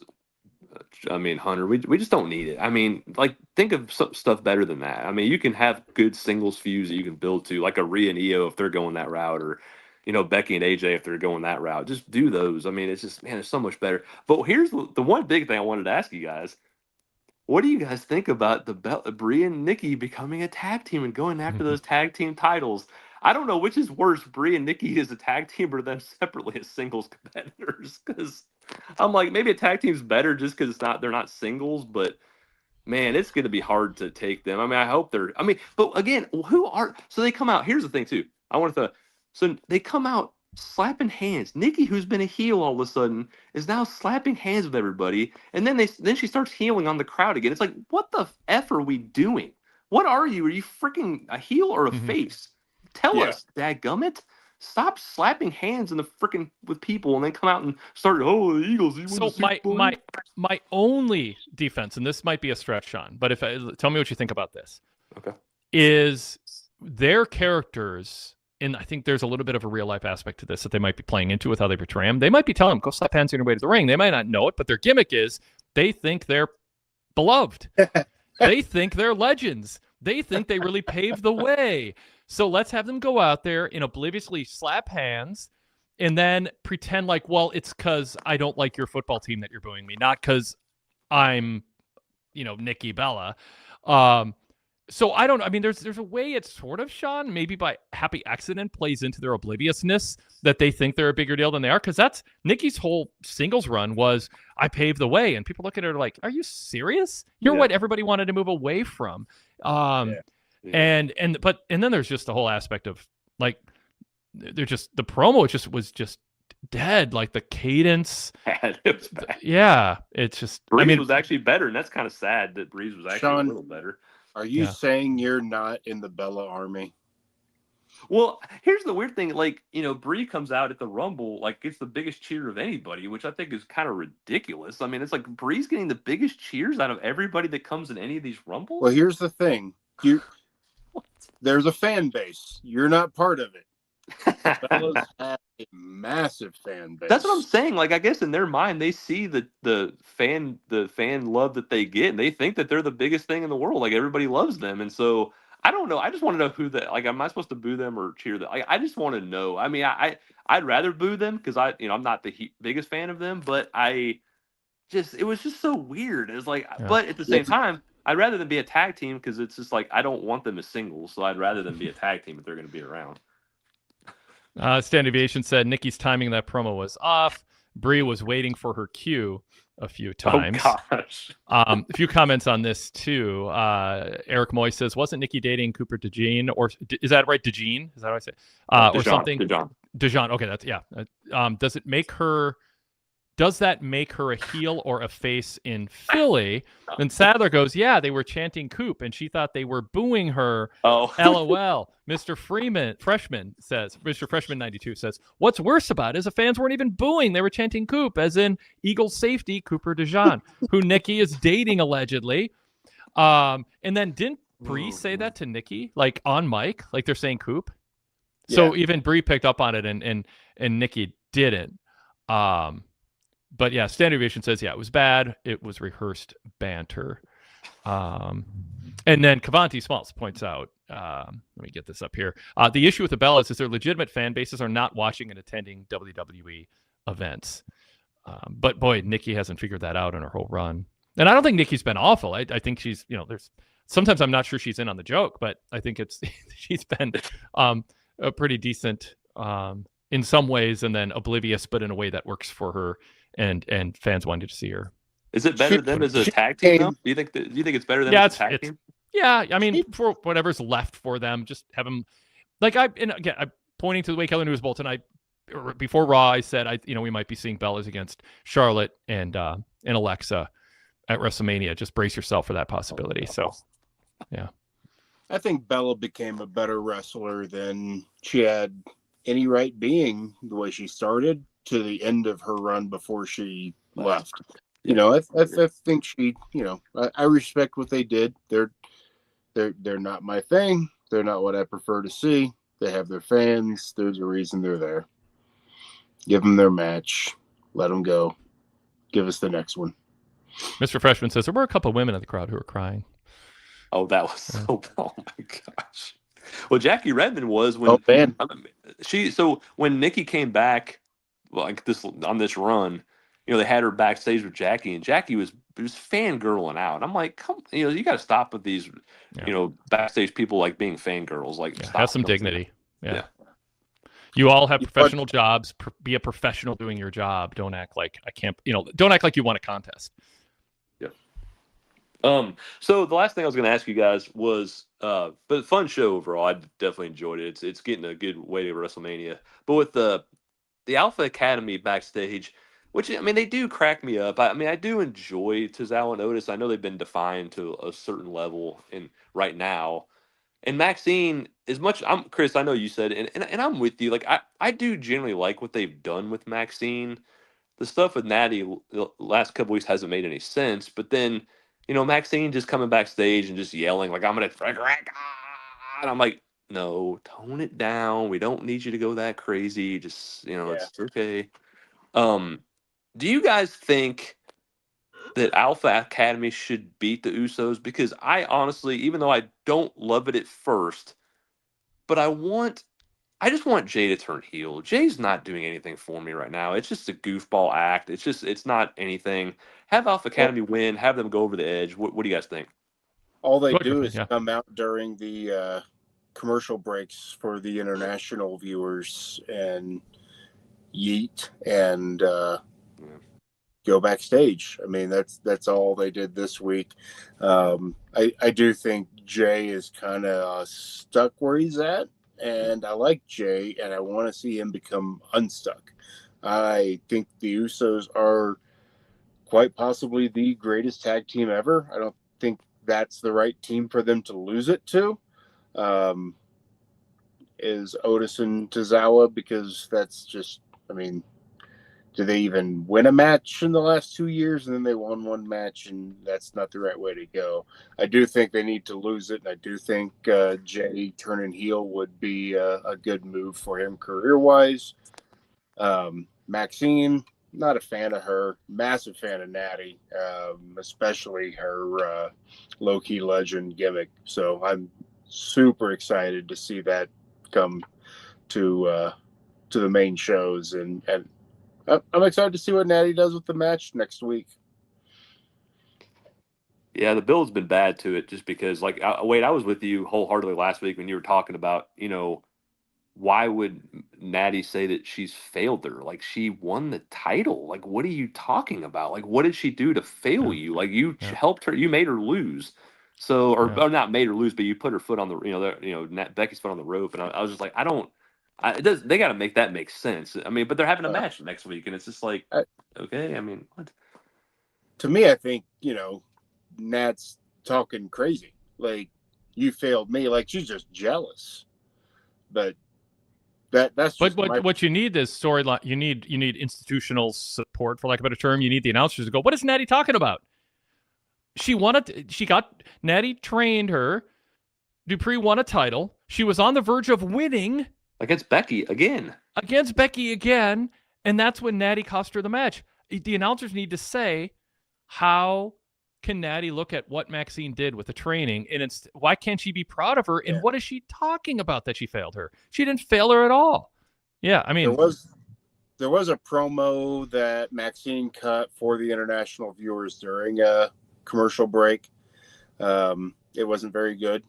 I think we saw that. Tonight. Oh, was that tonight?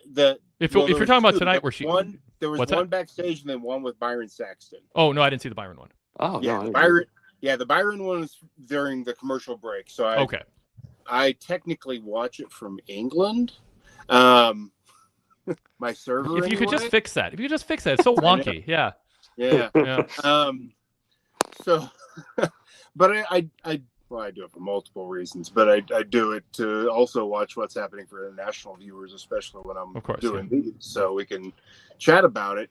And that interview was not very good. She did call Becky Lynch. She said I beat the best women's wrestler ever last week. And I wish she would have just said, and it's not just me saying it. I wish Maxine would have said it, but she didn't.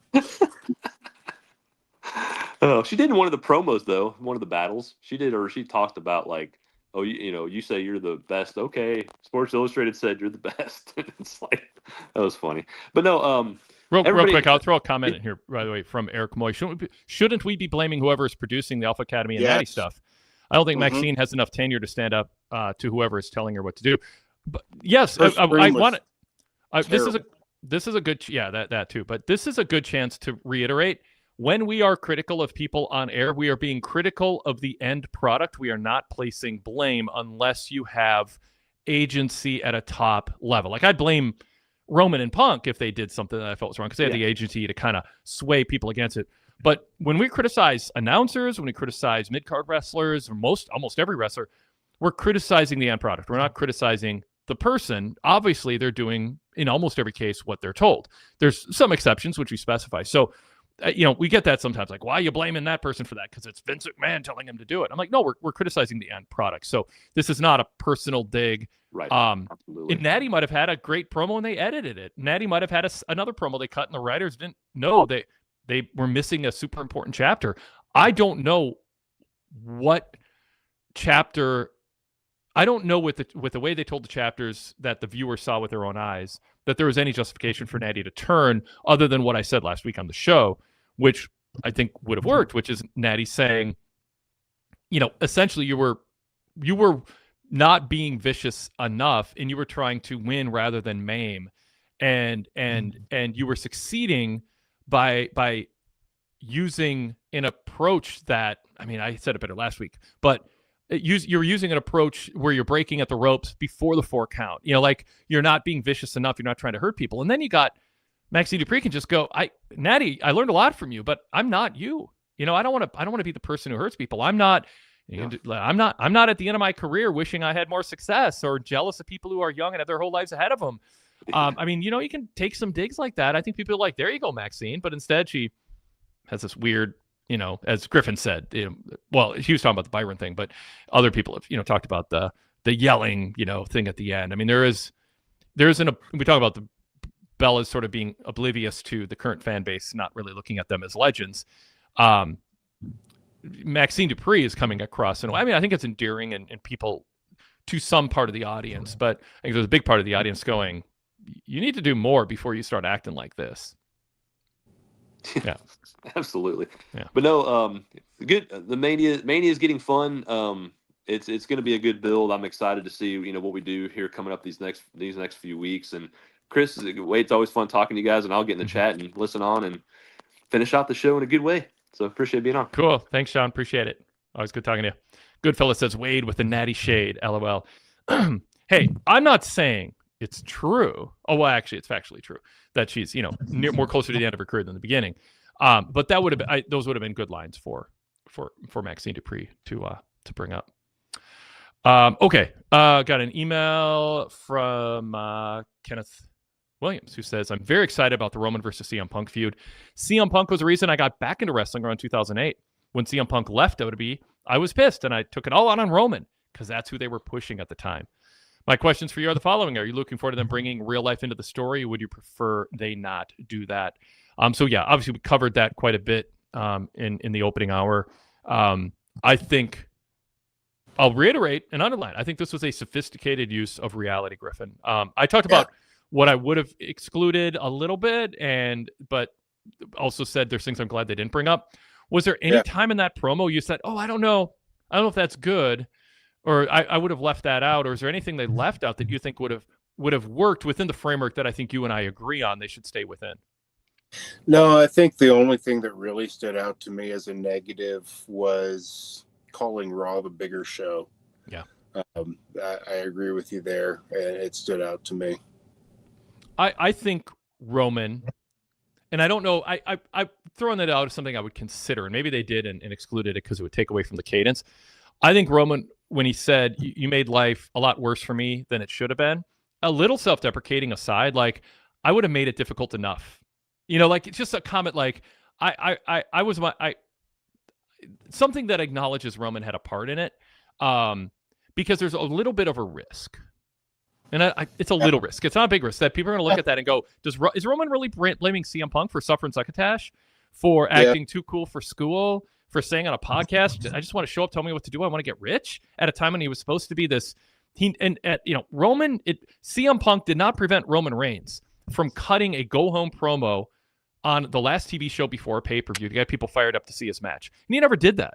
And I mean, Roman's fantastic. He's a legend. I'm picking at scabs from the past. But Roman is the first major centerpiece babyface who did not cut babyface go-home promos on the last show before a pay-per-view because he didn't have that skill set. Now, he was completely miscast. It's like blaming a center in the NBA for not being a good distributor of the ball, dribbling up the court. He was put in a bad spot. But come on, Roman had a part in this, and by blaming everything on Punk, now he said then it was harder than it should have been. You could say it's built in. I mean, I'm just searching here because I really like the promo, but I want to address the emailer's question with something more, and I guess I would point to that. Yeah, I think for the context of the story they're trying to tell, they do want it to be Punk's fault.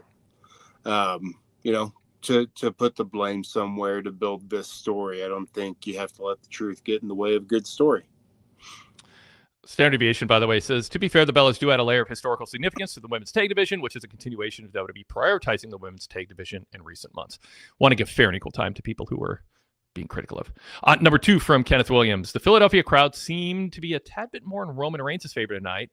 Do you suspect that will be the trend going into Mania? And do you think they should turn one of them completely heel? Absolutely love the show, Wade. I've been listening for years. I appreciate all the hard work y'all do over at the Torch. Thank you, Kenneth, for your support all these years and for the kind words. So we didn't, we talked a lot about Roman Punk tonight, Griffin. We did not explore where we're going to be in 2+ months with crowd reactions. Now, they can steer us, but what do you think is the natural landing place if we just sort of see more of this? I think it'll be a little bit more audience to audience, and I think that's great. I think this is one of the times that you can go with a face versus face match, and it works because I think the little bit more sports entertainment, WWE, big drama, big feel, big character fan is more of a Roman Reigns fan, where the wrestler, the gritty, the come up from underneath, underdog, came from the indies, loved wrestling his whole life and striving to be better than he had a chance to be, versus the guy that we see as his lineage got him the chance to be great. Now, he became great with that lineage, but their fan bases are very different. So I think it's going to depend town to town where they end up and who's there to cheer.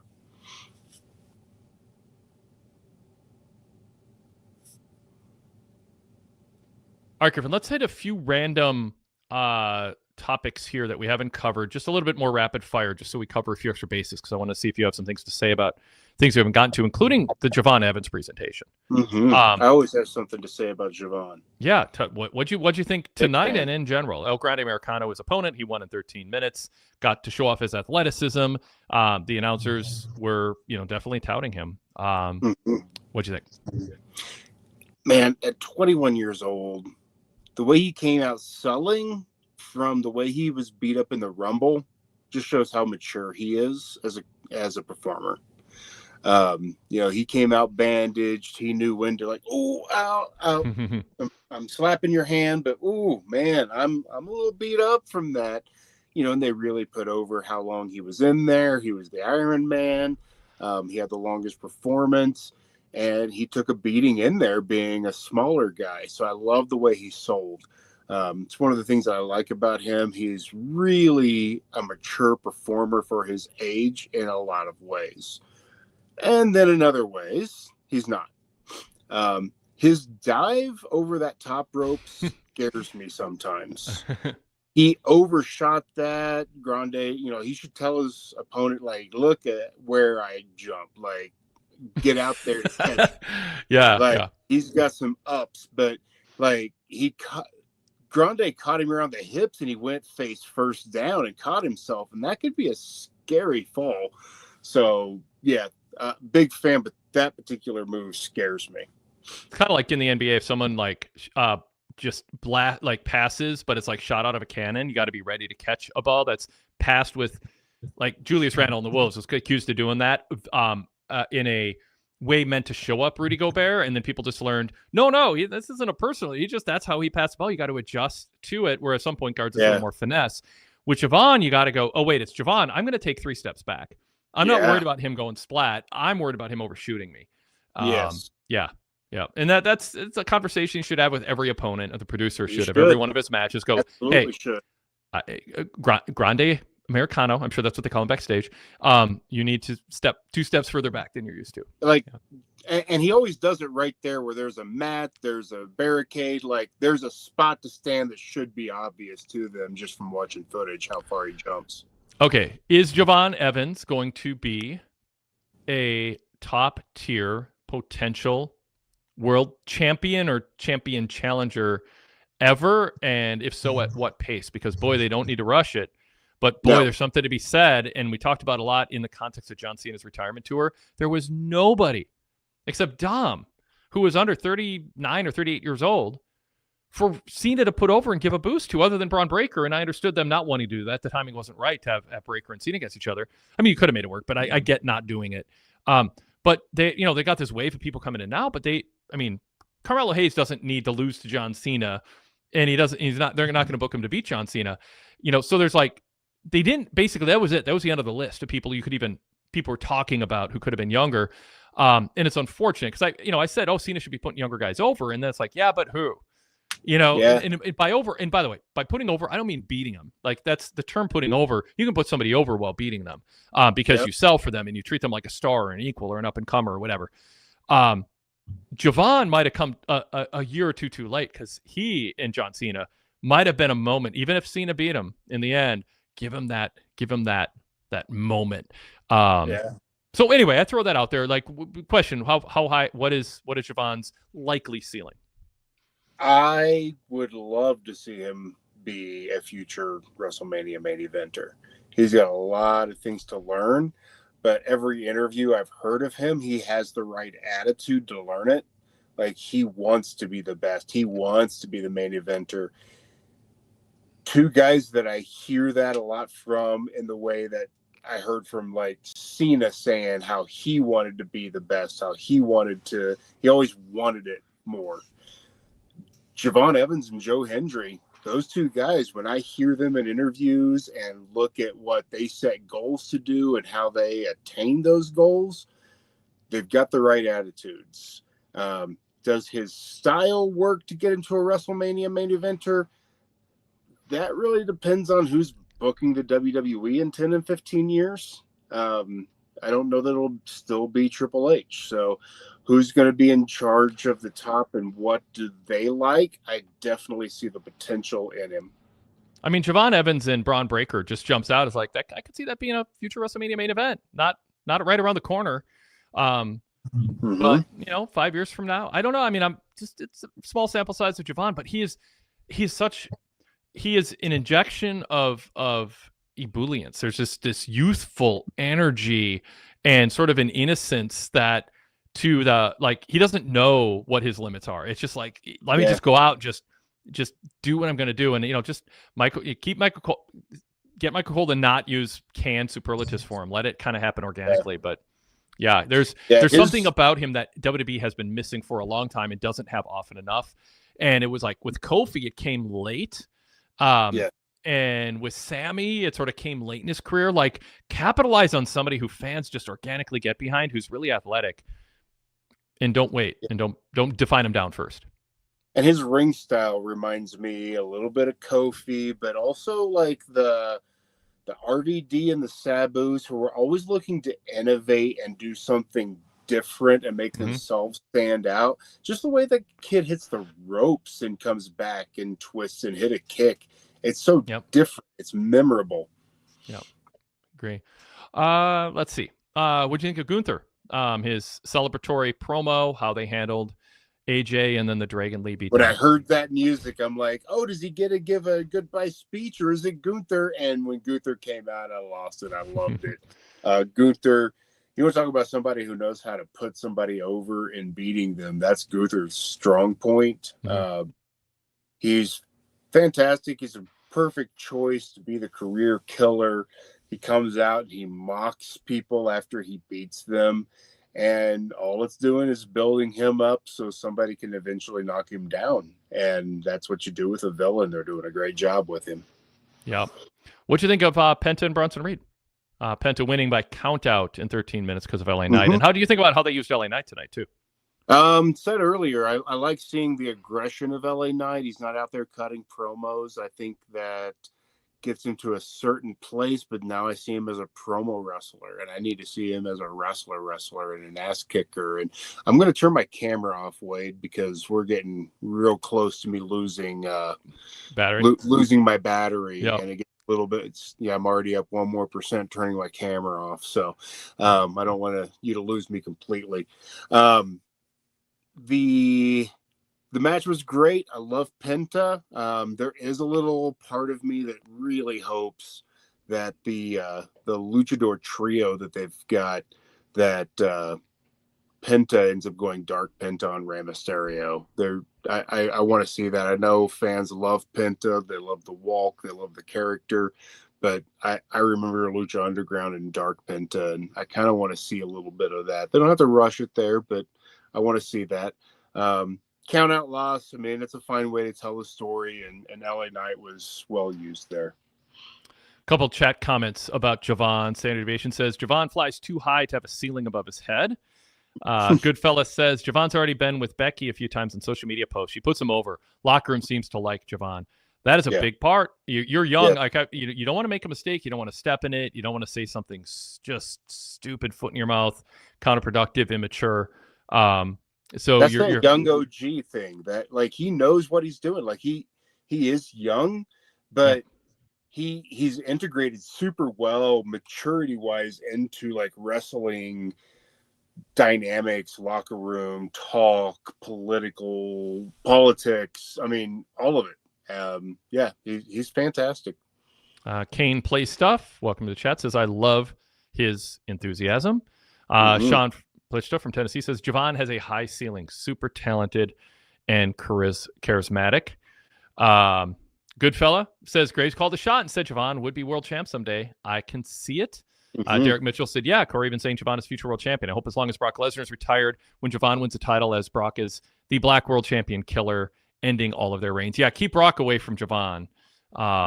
I didn't like what Brock. I didn't like in general how Dragunov was treated in the Rumble. He had some athletic moments, but it's kind of the old cruiserweight or tag team, especially Vince McMahon and tag teams over the years, where like, well, we have a tag division, but when a big heavyweight comes around, they all get beat up like they're hapless. And I mean, that's the only bright side of security being around, is they get beat up instead of tag teams and smaller athletic wrestlers by the main eventers. So yeah. With your better run a little bit low, Griffin, is there anything I haven't brought up from the show that you're interested in bringing up before we wrap up here? No, I think we got it there. Yeah, the Americanos, I just still wish they've got so many people on their roster. Why did they have to find such talented performers to put as Rio and Bravo? Yeah, I'd much rather see them as the new Czech Republic or the new Catch Republic tag team that they were doing on SmackDown for a little bit. And Chad Gable with the little beard under there poking out of, well, maybe allegedly Chad Gable is the original Americano. Turning him into a babyface with this. I kind of dig it. Kabanti Small says, Stephanie Vaquera with a limited mic skill would need an open challenge type gimmick to get her more over. I'd be up for an open challenge gimmick. Swole 74 says Dom's spectacles were a nice move. Any thoughts on that? How did I get through all this and not talk about how great Dom is? So my charger's not working real well. I'm down to 1%. Say something about Dom, and then we'll. Dom is the specs look great. That mullet is getting long, so that hair match when he loses it, man, it's gonna be great. Dom is everything great about wrestling, and him and Liv are a perfect combination. I love them together. It's good. Yeah, he's a star. By the way, and you can order their 2-pack at nerdstalgia.shop. So I'll get that in before the battery dies. You know what? That's smart businessman there, as your battery's running low. Say it one more time. Nerdstalgia.shop at nerdstalgia.shop on socials, just in case I die. Make sure you check us out. Give us a follow on the YouTube show. What am I nerdy about? What are you nerdy about? It's money. Dom will be a babyface someday and immensely popular. But Javon versus Dom. I'm not saying WrestleMania main event, but that could be a fun feud. And then they stay away from each other for like 5 years, and then they circle back. Maybe Dom's a face and Javon's a heel by then. I don't know. It'd be weird to see Javon be a heel with his athleticism, but everyone almost everybody. You never know. Ricky Steamboat didn't, but almost everyone turns heel. Javon's big, like lifetime, career time dance partner could be, it could be Dom. Yeah. All right, cool. Griffin, we'll let you go. Thanks so much. Great having you on. Thank you. You bet. Thanks, everybody, for joining us today. As always, send questions for the Wade Keller Pro Wrestling Podcast flagship to wadekellerpodcast@gmail.com. And you can ask questions, do follow-up on today's show, whatever you want. You can also go VIP. We'll put a graphic up, actually, for if you're part of the Patreon ecosystem or on Spotify, you can get a 7-day free trial to unlock our VIP podcasts. So if those are ecosystems you're part of, that is the way to go VIP. You can hear these shows with the commercial breaks edited out, which is nice. You can also get bonus content, all the VIP exclusive shows. Then you can get a full VIP membership, which includes ad-free access to our VIP website and nearly 4 decades of archives of coverage, just like we do here on these shows now. similar coverage going back to the late 1980s. PWTorch.com/GoVIP, credit card, debit card, PayPal, options to subscribe. We encourage you to support us and also support yourself with a better wrestling coverage experience, including the aforementioned Wade Keller News Bulletin, a new feature started a few months ago. One of my favorite things that I do, and I continue to want to adjust my schedule enough and ramp up where I can do more per week. And certainly during WrestleMania season, I will be. It's a lot of fun to fill that format and do it in PDF, all text, and in audio version. Want to say, if you are interested in supporting Minnesota during this ICE invasion, you can donate by searching on Google the Open Door Pantry in Minneapolis. They do great work making sure that people who can't leave their homes, sadly, because they're scared, even though they're citizens, that they're going to be dragged to a detention camp with horrendous conditions. There's a lot of reporting on that from Senator Tina Smith and others who have been there. Absolutely horrible, demeaning, inhumane conditions for people who are here legally or on a legal path to citizenship. If you're interested in supporting them who cannot leave their home safely without worry they're going to never be home again, I feel bad for the dogs who are being left behind, who are going to never know where their human companions went. The Open Door Pantry is doing great work. Also, Lavina Church in Burnsville, Minnesota. I've got neighbors who work with that organization, and they are doing a lot of food donations and household supply deliveries to people who need them. It's a fascist rogue police state in Minnesota, massively bigger than it was in Chicago. Rolling Stone has an article coming out saying it's worse than you imagine.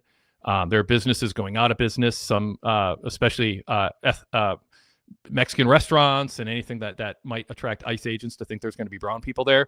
They are locking their doors and basically vetting potential customers before they unlock the doors, because they're worried that they're going to be ICE agents who drag them out. In some cases in the middle of the night in their underwear. Other times they ate at a restaurant in Minnesota and then arrested the people in the kitchen who made their food for them afterwards. I mean, not every story is as bad as the worst stories. Not every ICE recruit is as bad as the worst, but there is a lot of bad stuff going on, and there's a lot of people who need your help. So throwing it out there. I know got a nice email from Robert Martinez, who said, I want to let you know I subscribe via Patreon because of you using your platform to voice condemnation for ICE and the current administration. Recently found myself wondering if anyone's caught up with the both sides crowd following the recent ICE activity and murders. And he talks about the both sides thing. He goes, I'd rather try to put my energy and money into supporting people who deserve it and fight back with love, like Bad Bunny said. And I thought that was a bit of an awkward moment tonight when they gave Bad Bunny congratulations on the Grammys. I doubt WWE was going to be speaking out until they absolutely have to for business reasons against ICE, unfortunately. But Rob says, I've donated to some Minnesotan charities thanks to you mentioning it. Keep it up. So thank you for that. Thank you again, everybody, for your continued support of what we do. And we'll talk to you tomorrow on the Flagship. That's podcast only, our Blue Logo show. So check that out when you get a chance. Again, search Wade Keller to subscribe to that. The Flagship tomorrow. And then we'll be back Wednesday night after Dynamite with the Dynamite Show live here on YouTube. Oh, and in between, right here on YouTube on the PWTorch channel, we'll have our PWT Talks NXT post show with, I think, Kelly Wells and Nate Lindbergh will be hosting tomorrow. So check that out also. Seeing if the chat's got any final words as we do our final sign off here. Although so many comments, I can't even catch up to them. Standard Deviation says, read about the Milgram experiments if anyone hasn't heard of them. Kavanti Small said, surprised WWE acknowledged Bad Bunny tonight, given how in bed TKO is with the current regime. Kane Plays Stuff says, F ICE. Goodfellas says, abolish ICE. Standard Deviation says, I've been reading a lot about fascism lately. Goodfellas says, ICE out. Gary Francis says, best wrestling journalist. It's not just me saying it. You know what Becky Lynch would say. Eric Moy says, keep melting ice over there, Wade. Sean Plichta says, so much VIP content. Gary Francis adds, stay safe, everyone. Thank you for the show, Wade. Standard Deviation said, stay strong. Kavanti says, say safe up there. Go VIP, everyone. And sometimes I feel bad because I don't read these at the very end of the show. Oh, and Derek Mitchell points out, unfortunately, ice will be on full display at the Super Bowl this upcoming weekend. Yeah, I think it's getting a lot of coverage, but man, the whole idea of it being paid protesters has certainly been undercut by the hundreds of thousands of people who are out there marching in downtown Minneapolis in negative degree weather. Minnesota stepped up, and the world's recognizing it, and I'm proud of us. And there's some specific people who have been sacrificing so much to be part of this, even more than I have. Yeah, it's a big deal, and I'm trying to draw more attention to it as best I can here through this vehicle. Thank you, everybody, again for your support, and we'll talk to you tomorrow on the Flagship on the Wade Keller podcast only, audio only, and then again Wednesday night for the Dynamite post show. Thanks, everyone.